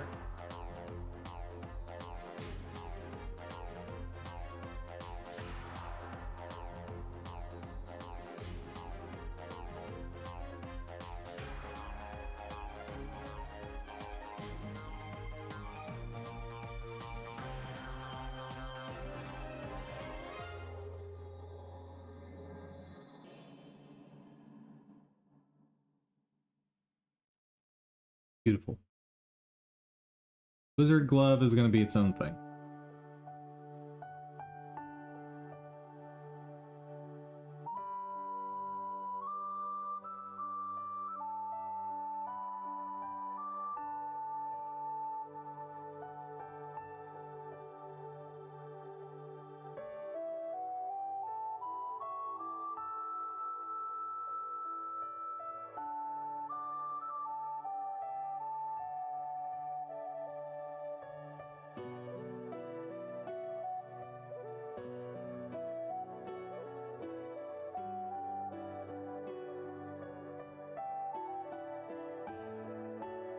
And did I duplicate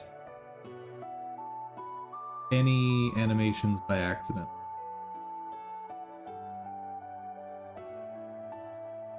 Oh. Cool. I love it when I don't accidentally do that.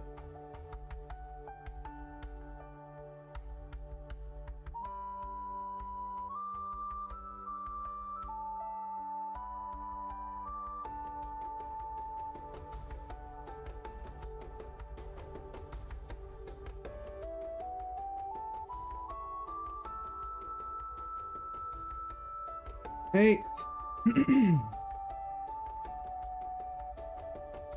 Next.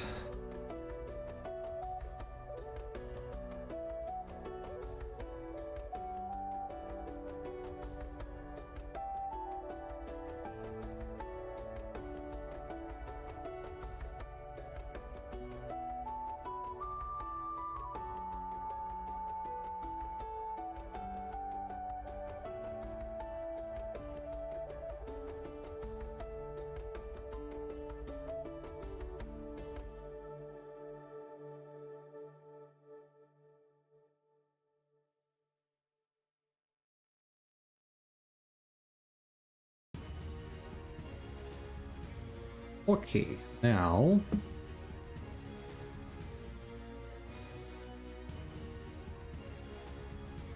actually let's do all of the lefts first.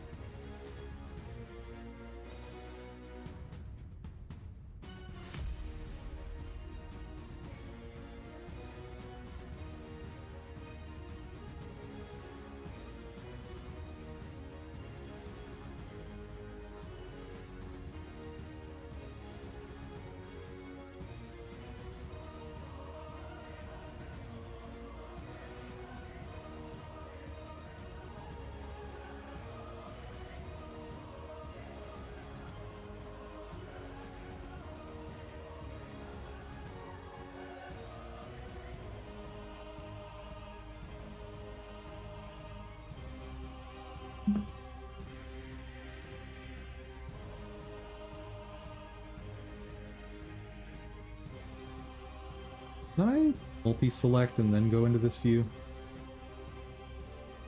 Hot dog!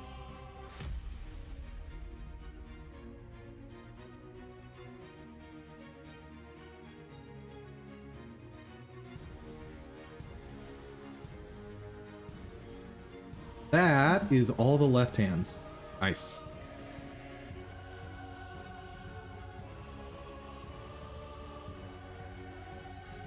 Oop.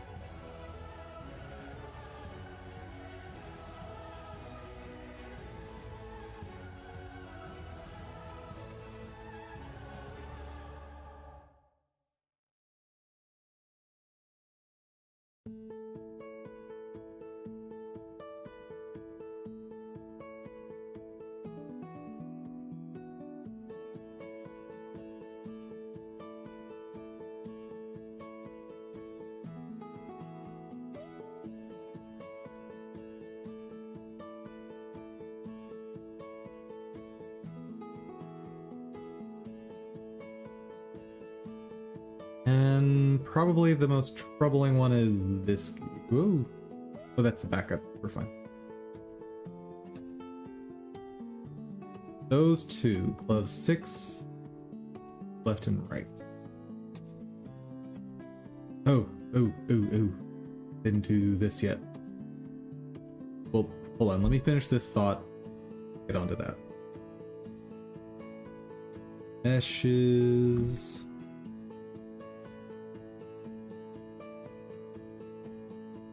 Glove 6 left. Right. Right. No other gloves being rendered. Awesome. Next.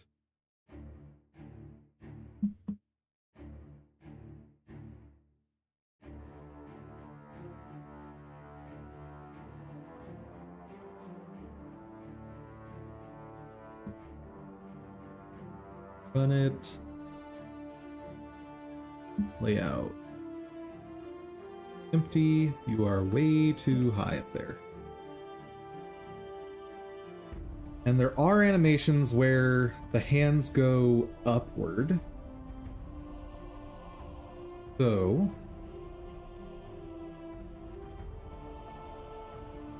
want it roughly there.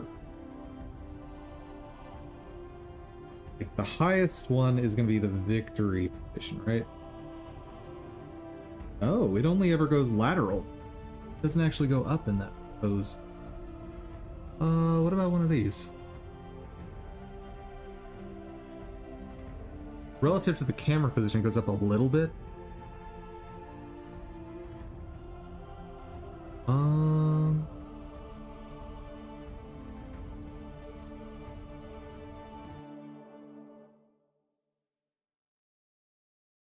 It goes down. Huh. Interesting. What about...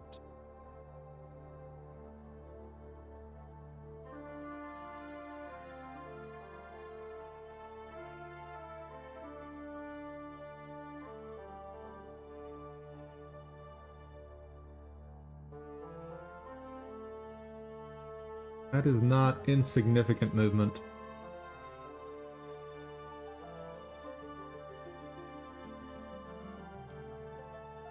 Honestly, just where I had it before is probably fine.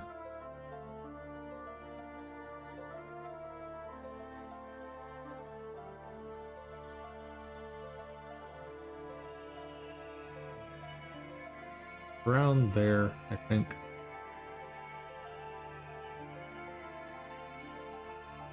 Yeah, it's a massive improvement over before anyway, so I don't need to spend too much time looking at that.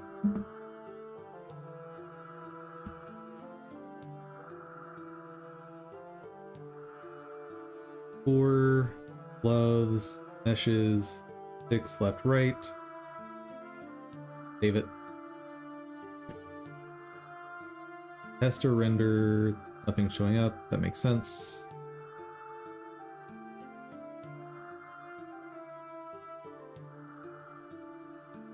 We're in the clear on this file. Okay, all that's left is weapons and shields. Shields are part of weapons. So...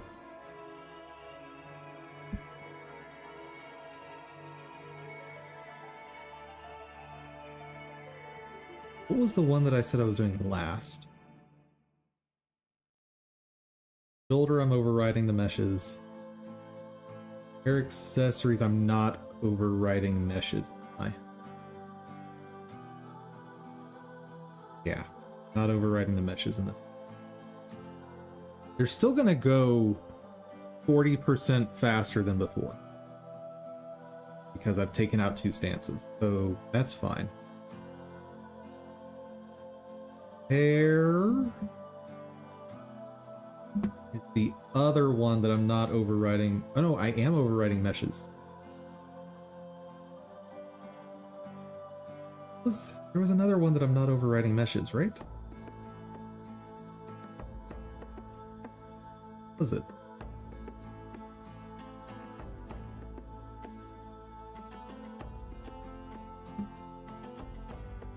Bases doesn't need it. Close. Yes. Did that. What am I missing? Hat helm? Oh, it was hat helm.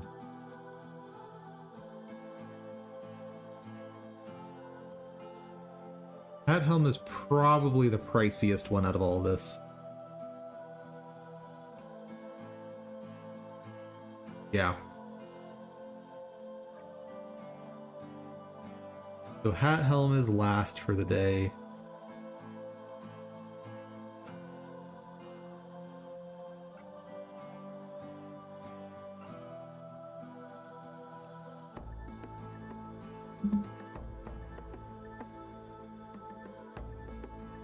I'm gonna ignore shields. I will make this update, but I'm going to ignore shields because I had already thought about putting it on its own layer because the shield positions and behaves differently than any of the weapons. So I don't think that's an issue. It's probably going to become its own layer anyway. So shields are fine.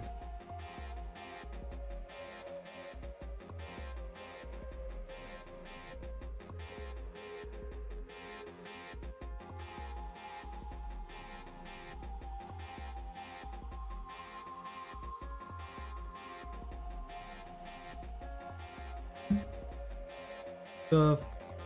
The boop and boop. Again, doesn't have to be perfect. Since each pixel is like a lot of distance anyway.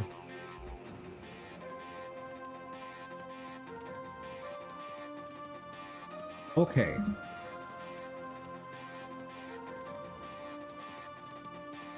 Great. Shields, I'm not worried about.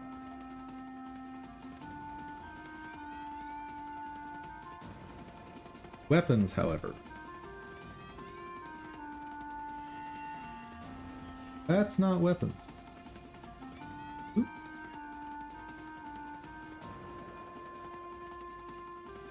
Did remove that. Weapons.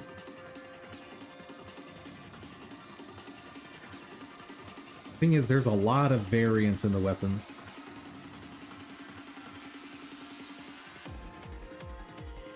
First off, oop. Next, pop. Get the dum-dum empty in the right position. Ah.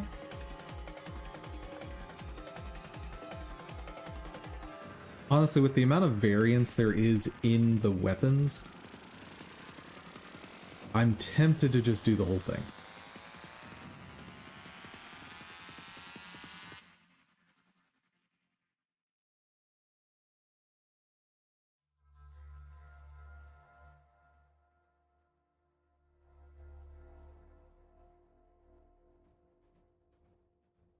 Where are they? Oh? Oh, there they are.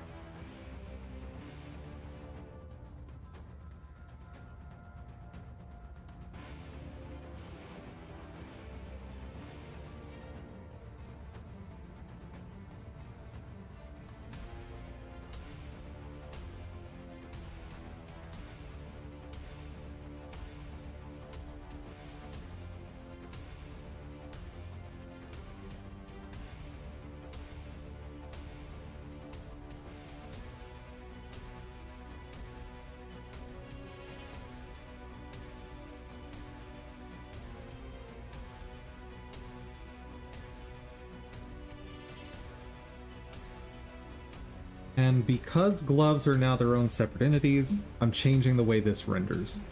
So the glove holdout, is that going away?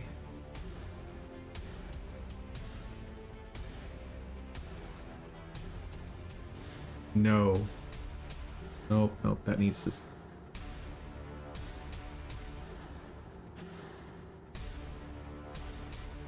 I think.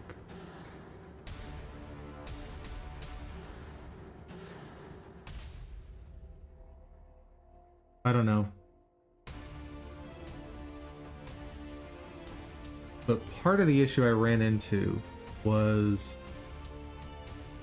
the glove holdout is slightly bulkier than my smallest glove.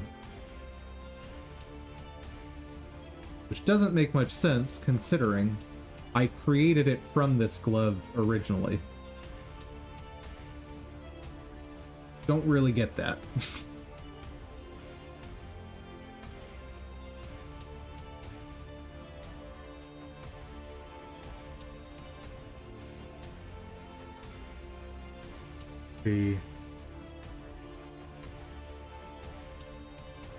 One thing that I'm fixing with this is the clipping as well.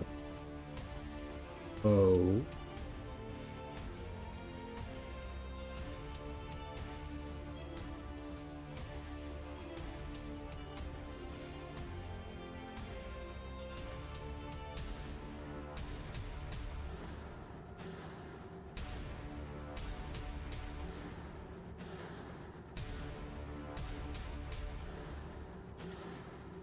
What's happening?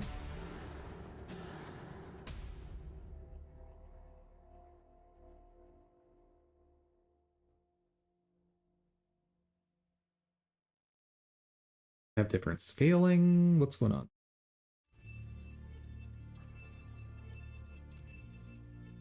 Alternatively,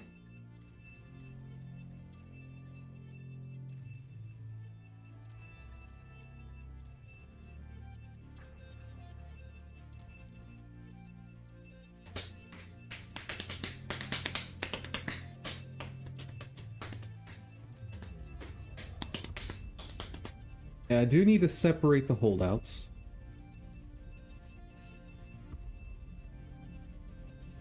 Let me just compare the... That covers it up completely. Basically complete cover-up. Out. Up.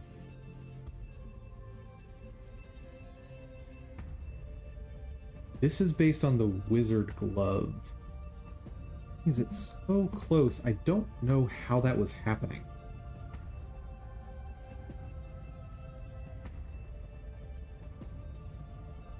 It really shouldn't have been.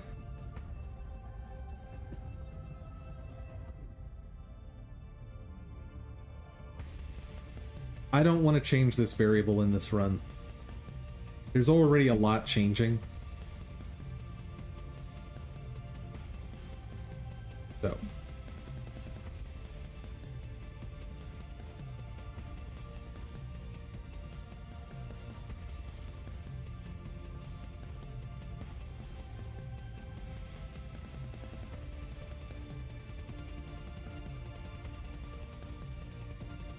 Hide that. Okay.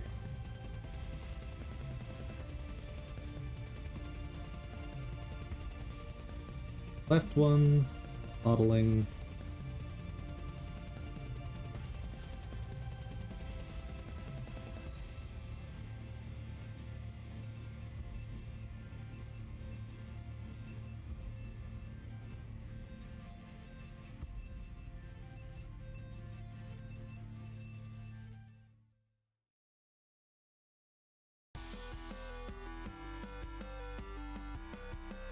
Okay. Got those. Awesome. Next, I want to double check the... Where are you? Oh, where did I put you?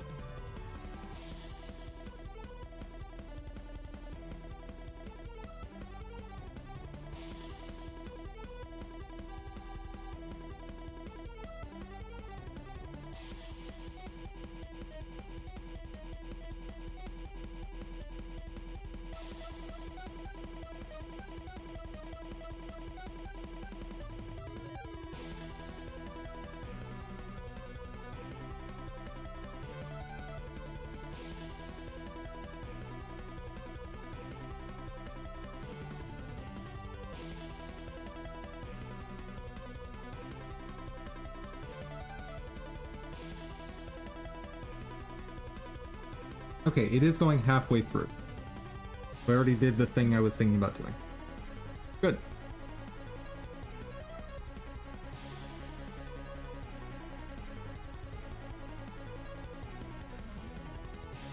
Here.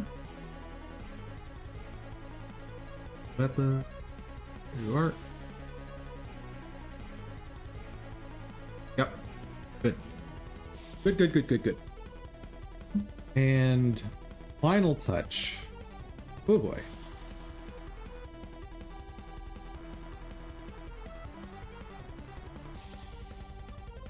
When we are picking meshes,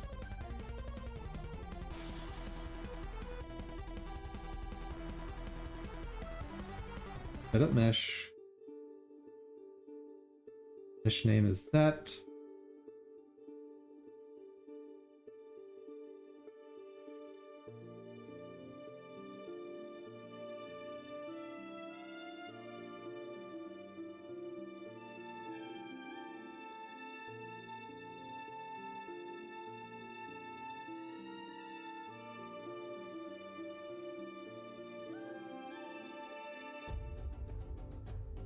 Equal to what?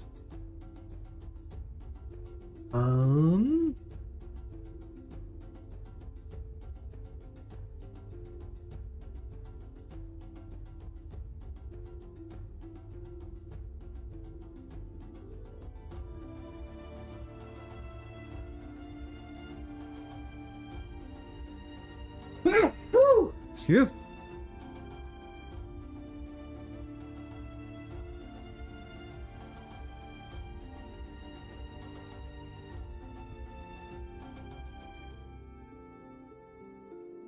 That's not correct. Because if we're doing the right hand, I need to hide the left.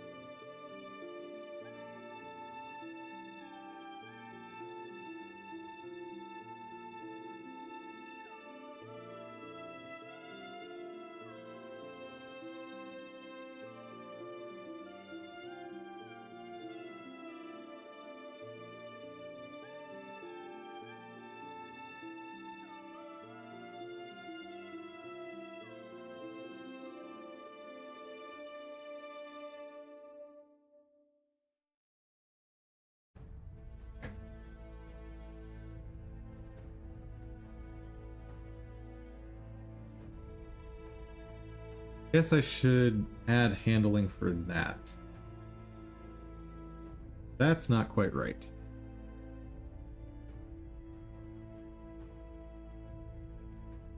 How to handle shield in this slot.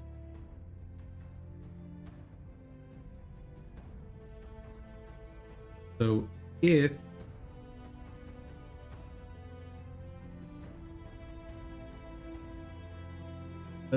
what?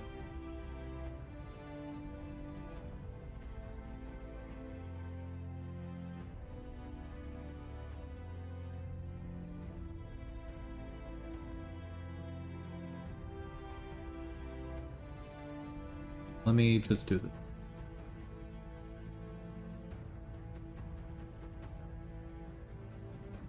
Or shield in that.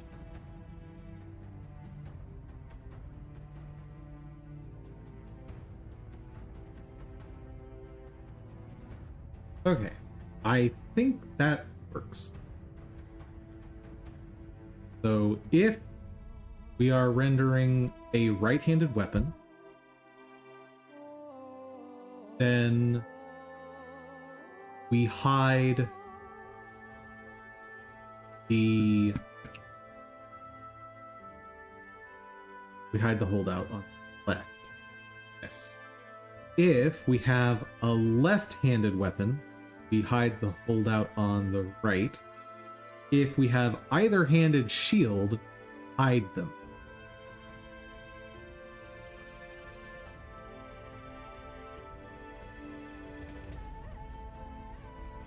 And just in case my syntax is bad here. Actually, I can just... Here's a quick test.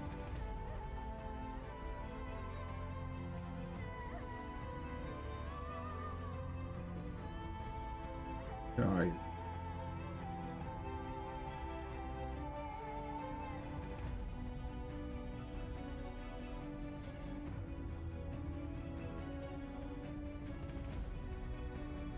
Talk to me.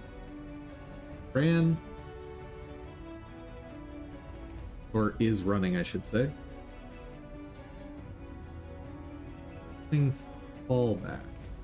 Uh-oh. Uh-oh.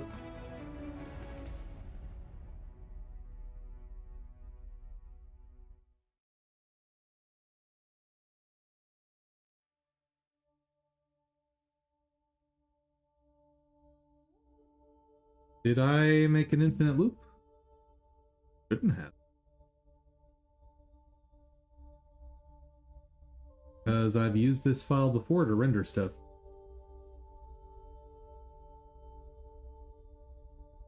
In case this does something awful, let me make sure all of these are saved.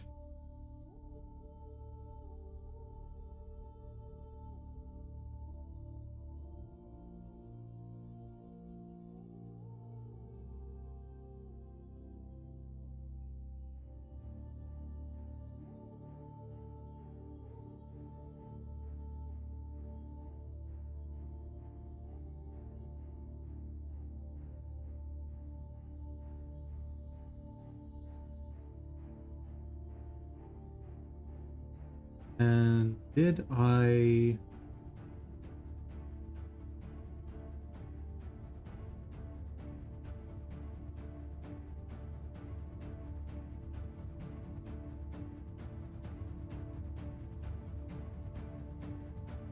Can I stop you? Somehow?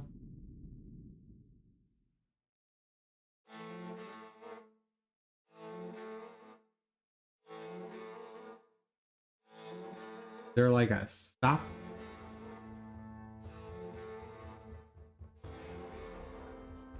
No.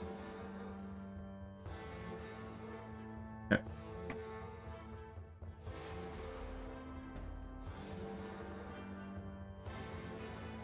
And let's clear all of these out.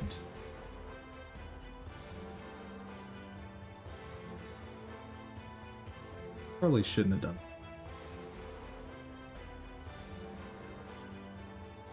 But that is too late now.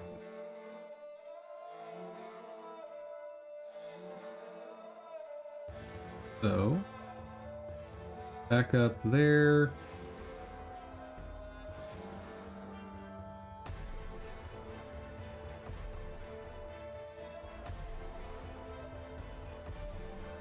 I think I have another copy of those over the...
Not doing legs right now, so leave that alone.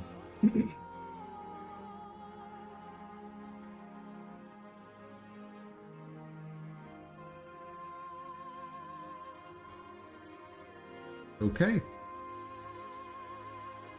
Now just to figure out why that thing is infinite looping. Because it really should not be. It's still going, isn't it?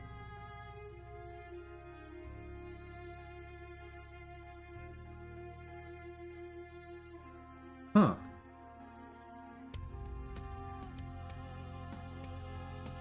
the heck happened?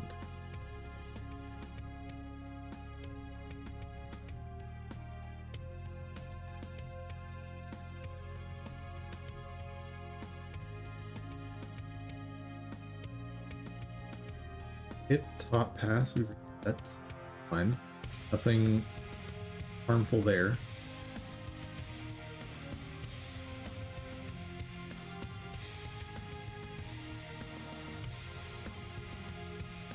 I can't do breakpoints in this app. What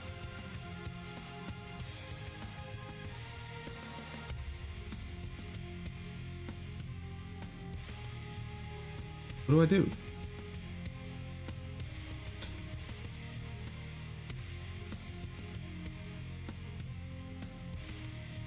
Oh no.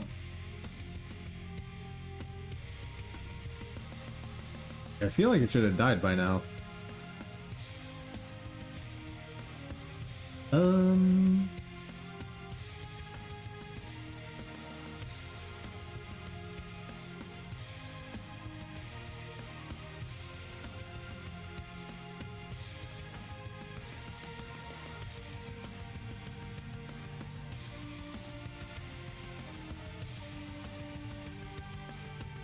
Okay, I'm gonna have to do the bad thing.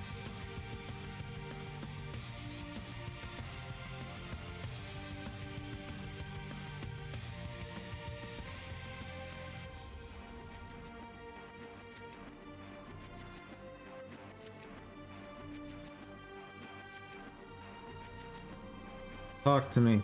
Why are you running infinitely?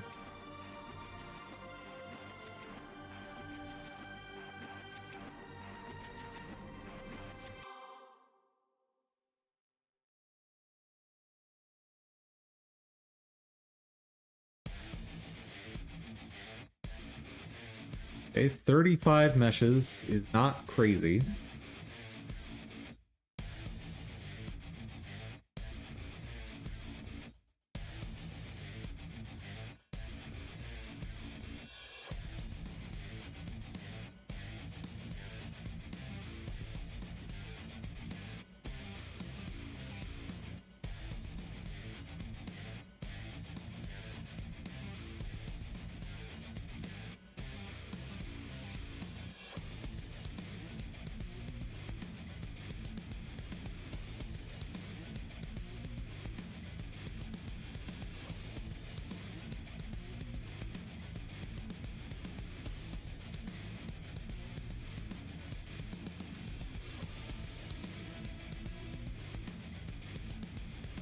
Parents, that's fine.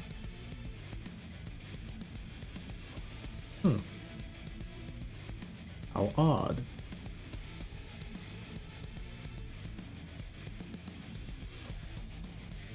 Oh. I don't have enough light for Dum Dum. 1 second.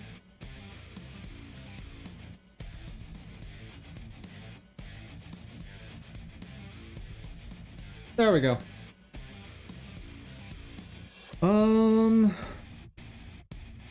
What's going on? Like, I ran this before. Ran fine, I thought. Set up stance. Stance increments. We set mesh to 0. Execute mesh. Mesh. Check for exit condition. Increment mesh. Execute the operator.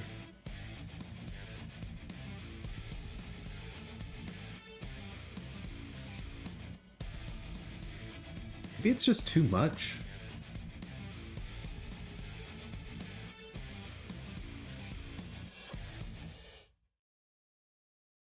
Okay, what? Just really pare it down.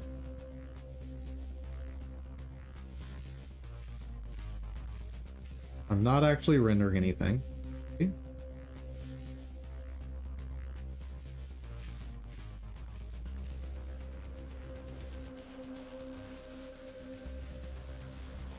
Ran. Oh. What the heck? So I'm hitting some sort of infinite loop, right? The only thing that makes sense. What did I mess up?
This shouldn't change anything, but... Oop.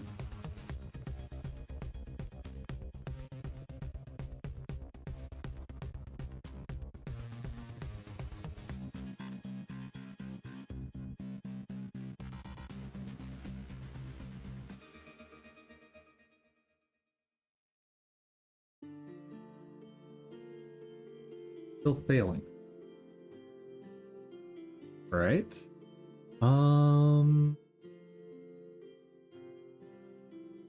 Huh.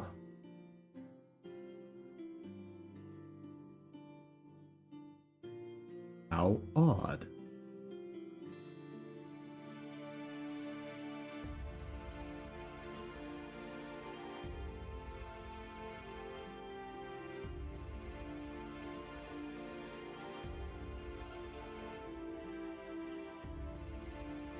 Grab that from one of the... I do like that check.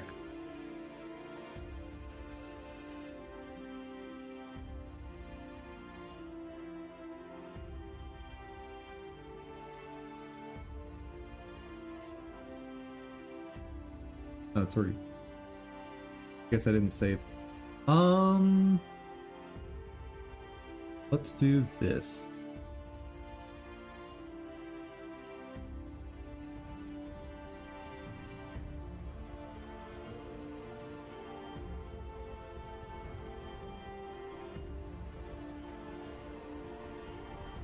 Okay. There's nothing to cause a problem now. Good.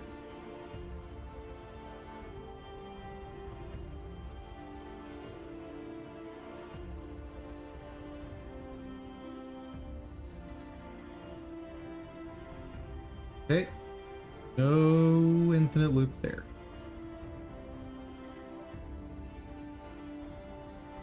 Well, that's not good.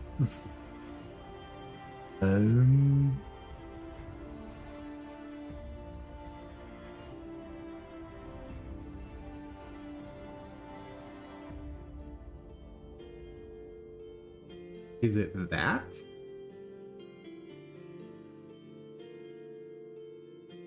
That should. But we will check.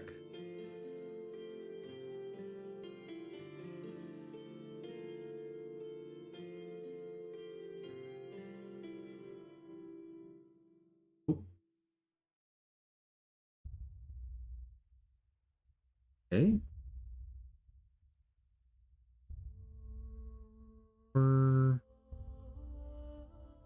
Or this is just an if.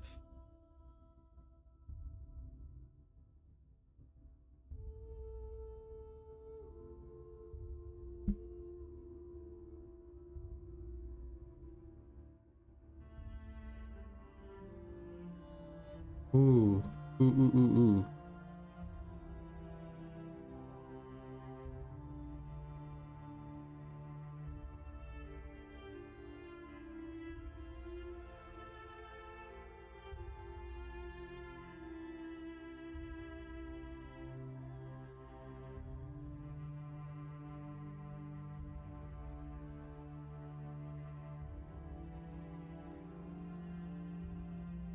What's going on here? What this doesn't look right.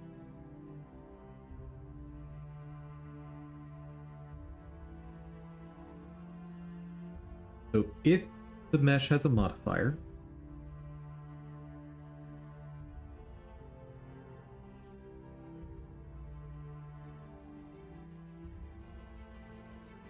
add name.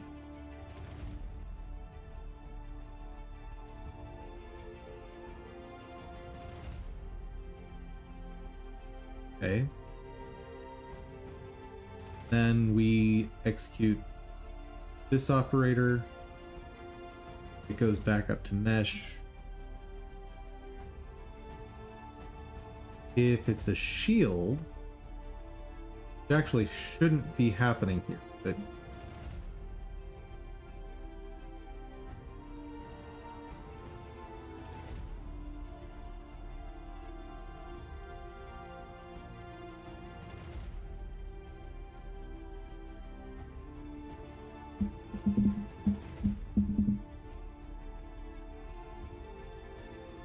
if it's not a top render, just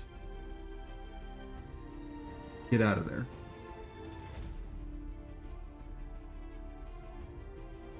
I think that makes sense. That does not, however, explain why we have infinite recursion happening. Oh, only answer, unfortunately, just start putting returns in and seeing where it pops up.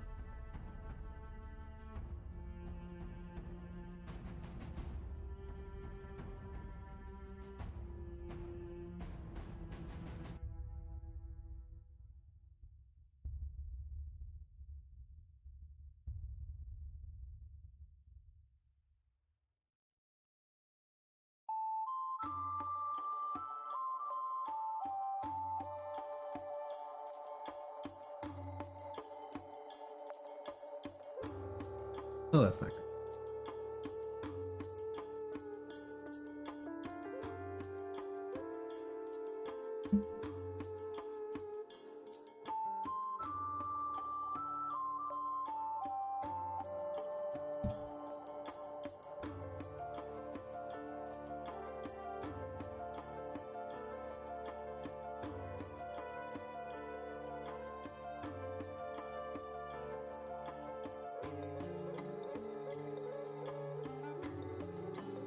Makes sense.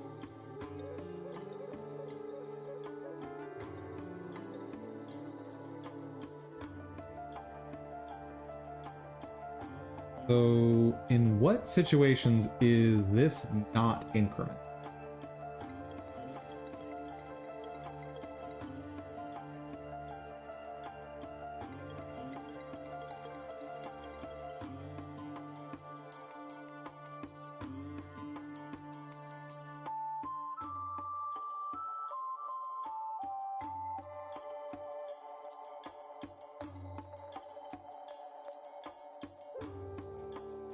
There aren't any. The only one would be this, but that's irrelevant. That's my exit case.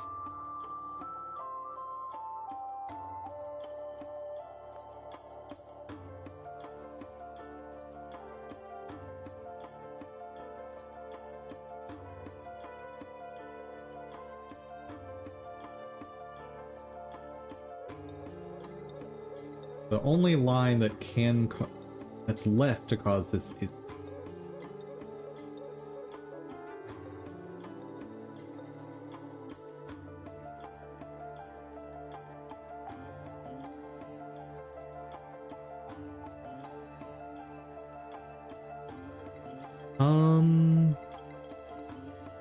let's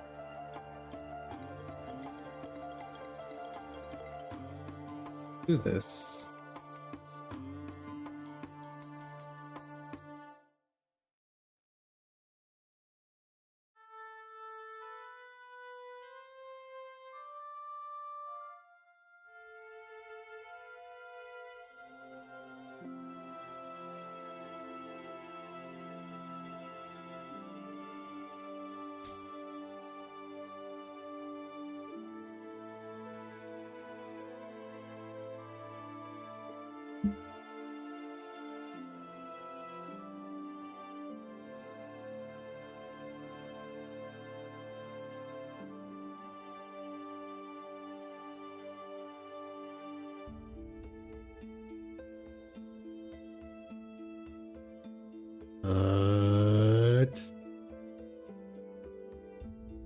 Okay.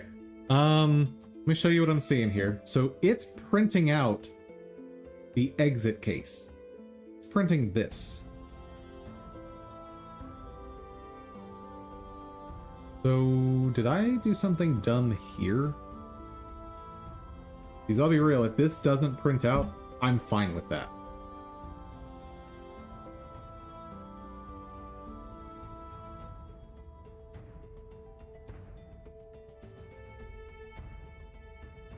That was all just for me to review what was planned to render, so that's the only thing that's broken. I am perfectly happy with it.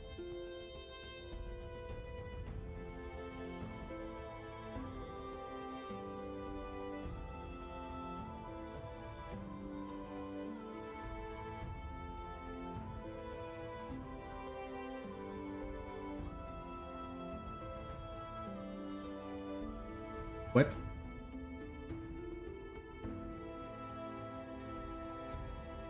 Am I missing a return up there? Setup. Mesh. Up stance. Stance I over else. Print that. Return.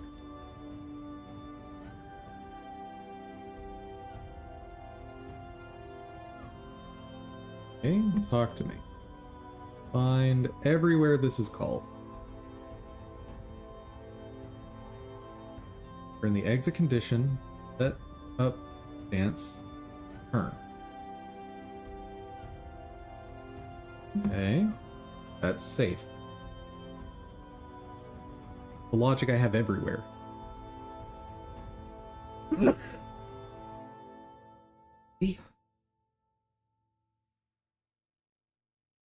And that's just the thing that starts it.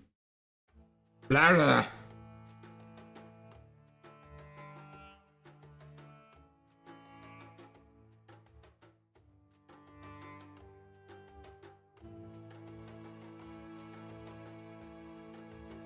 Set up meshes. That mesh I increments before we execute anything else.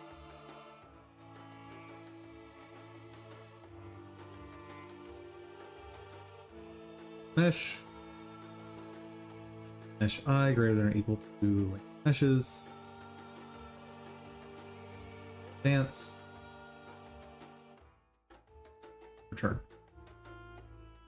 Increment happen.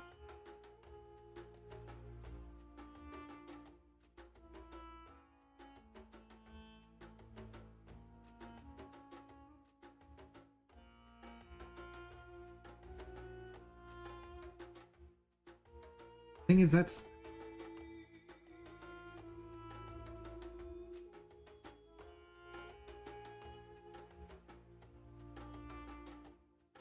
thing wrong in delayed execute.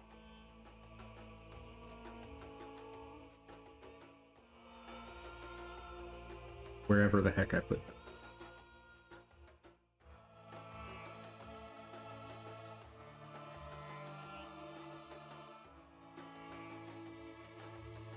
Oh.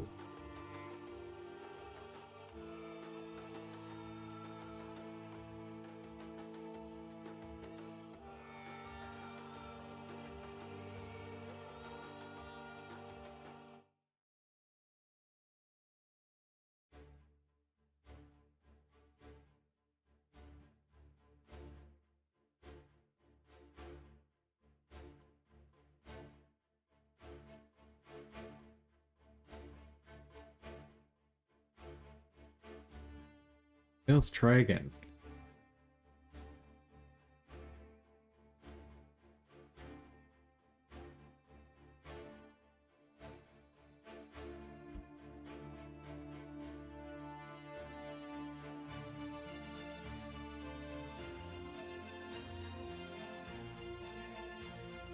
How the heck is that printing? And then it doesn't end. I don't get it.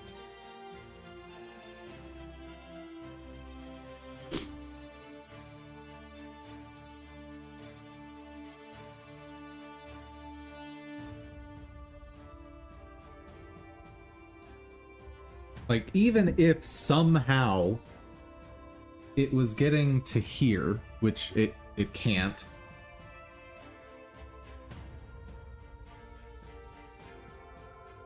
Let me double check all of my iterators. I'm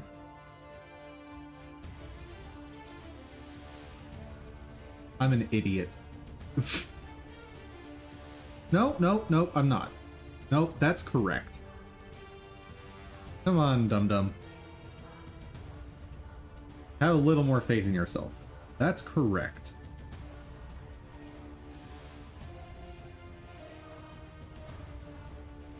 If top pass, you reset. Okay. So let's do this.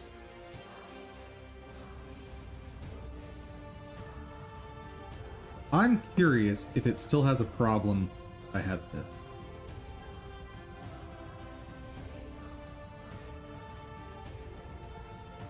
Does.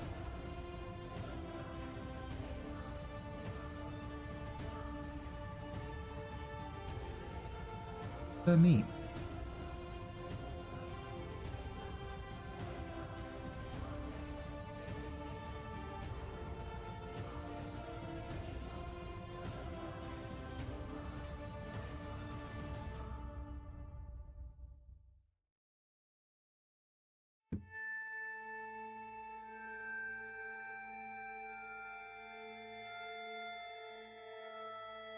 I don't get it. What code is executing?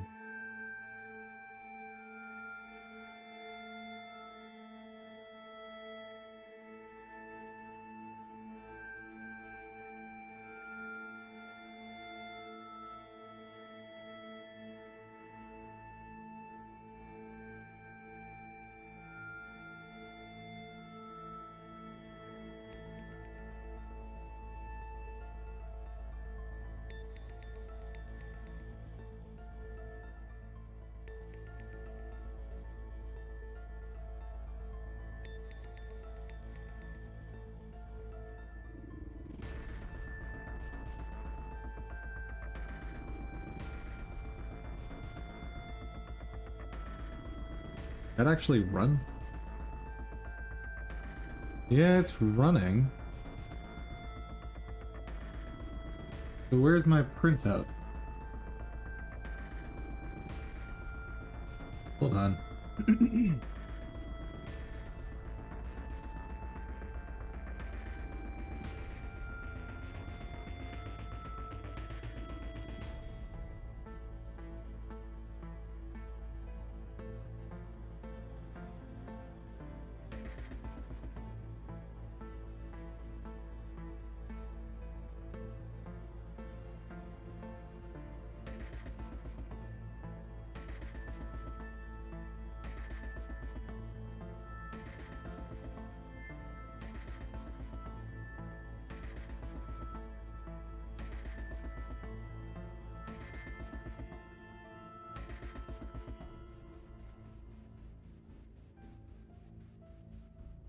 Why is my print not happening? Why is that not happening?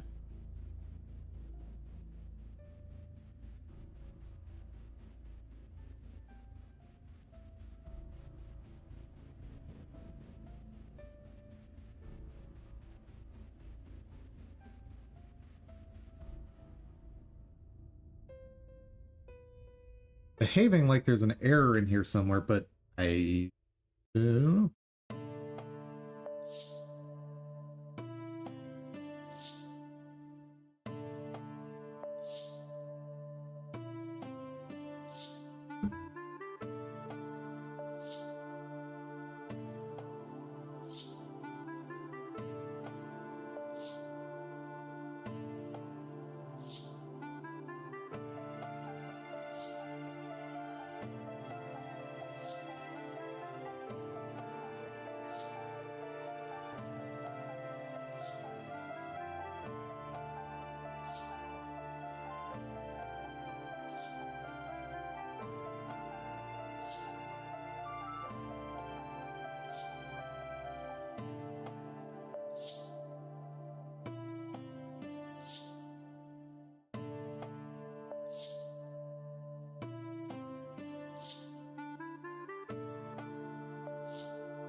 Hey, show me all the returns, because apparently I added one too many.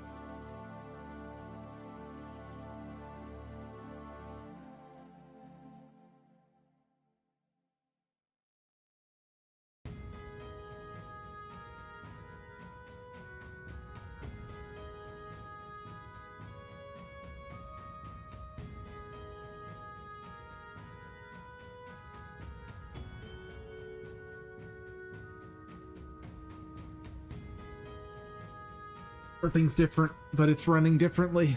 I don't get it.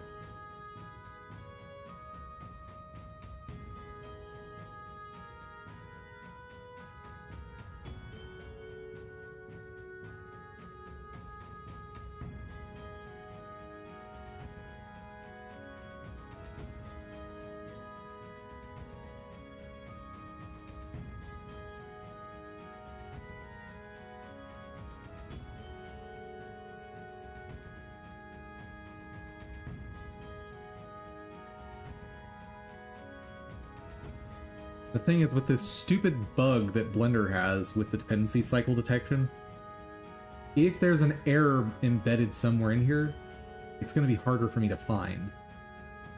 Arrgh.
Thing is, if there's an error, it's going to be like a one-line error somewhere in here.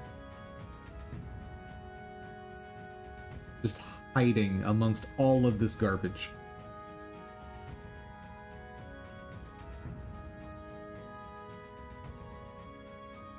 So much farther do I need to go?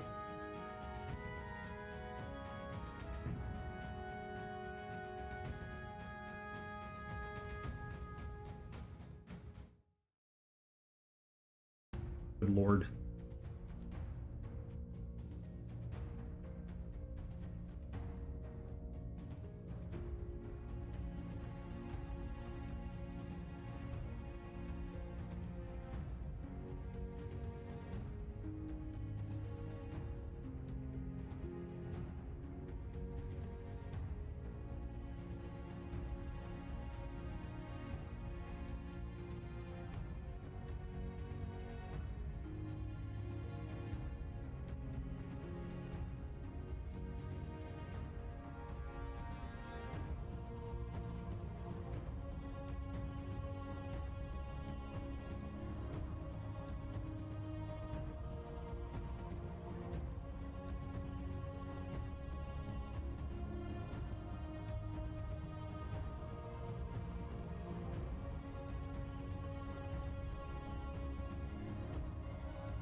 Oh, that's not it.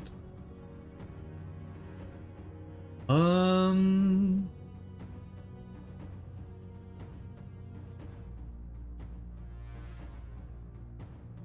Hmm.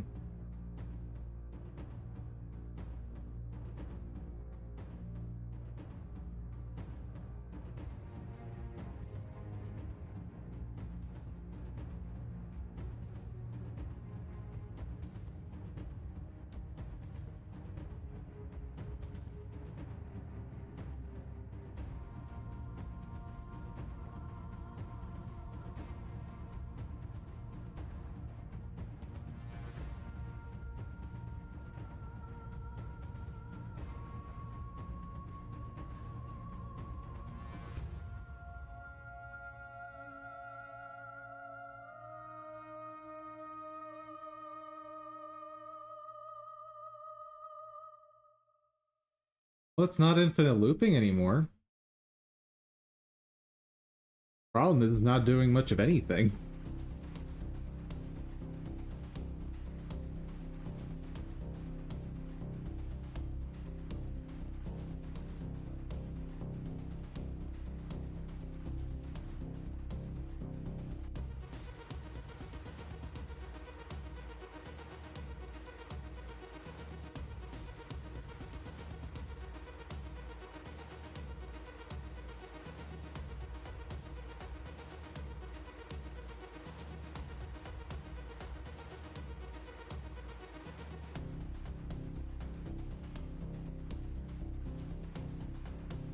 The heck's going on? Okay.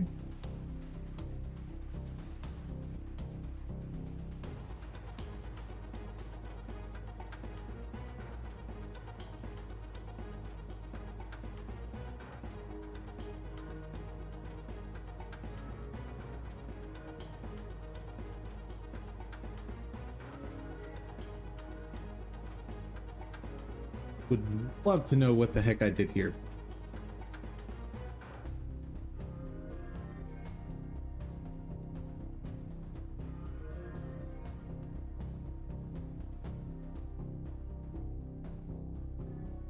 Put a return here.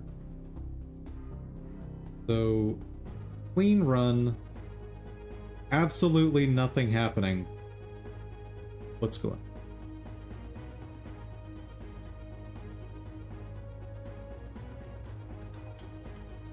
Okay.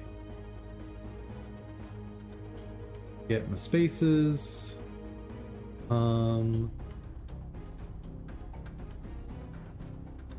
Let's also get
okay, good there.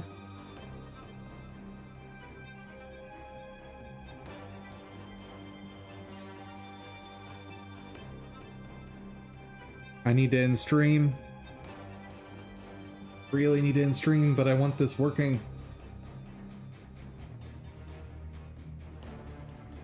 It was working yesterday. Is like the worst phrase to say as a developer. Oh, that's not what I wanted.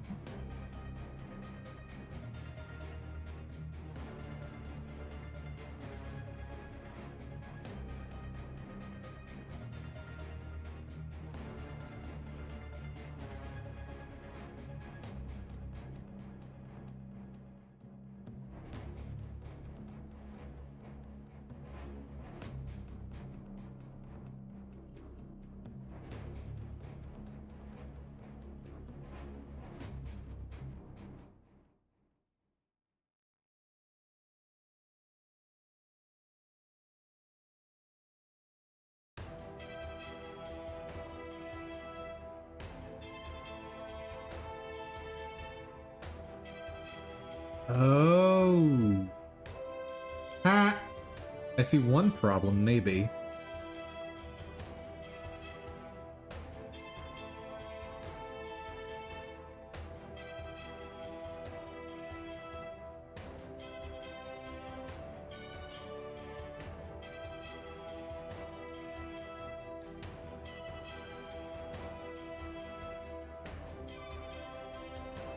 No, the length of these should go to 0. In which case, go into Setup Mesh. Mesh I is 0 in that case. And 0 is greater than or equal to 0. So it pops back up to stance. Return.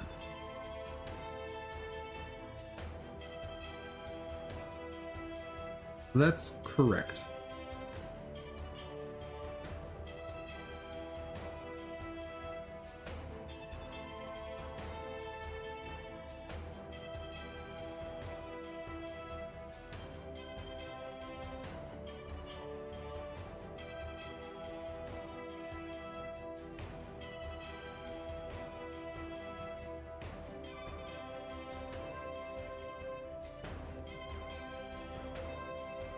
Now,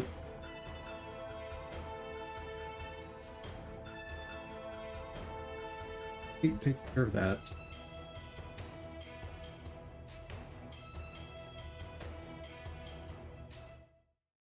None of this makes any sense, guys.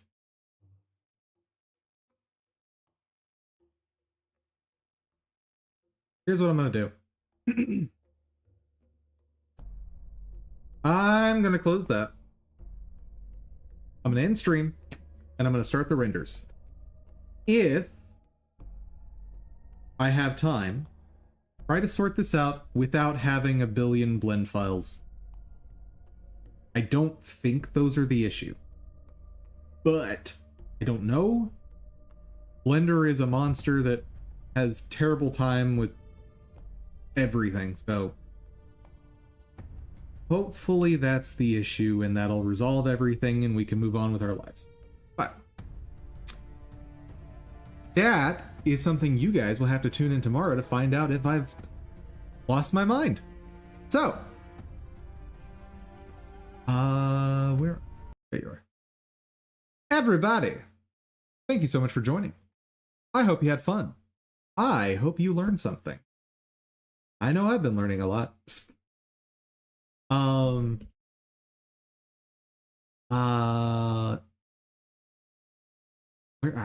Wow, that stream has gone on so long, I don't even know how to end stream. Okay, guys, if you had fun or you learned something, please give the video a share. Maybe you know someone that wants to learn game dev along with us, or in today's case, learn a lot of ways to not make a game, because I'm told that's valuable information. And an extra special thank you to my supporters on Ko-fi. Thank you so much. You help keep the lights on. And above all, guys, hope y'all have an outstanding day. Take care, everyone.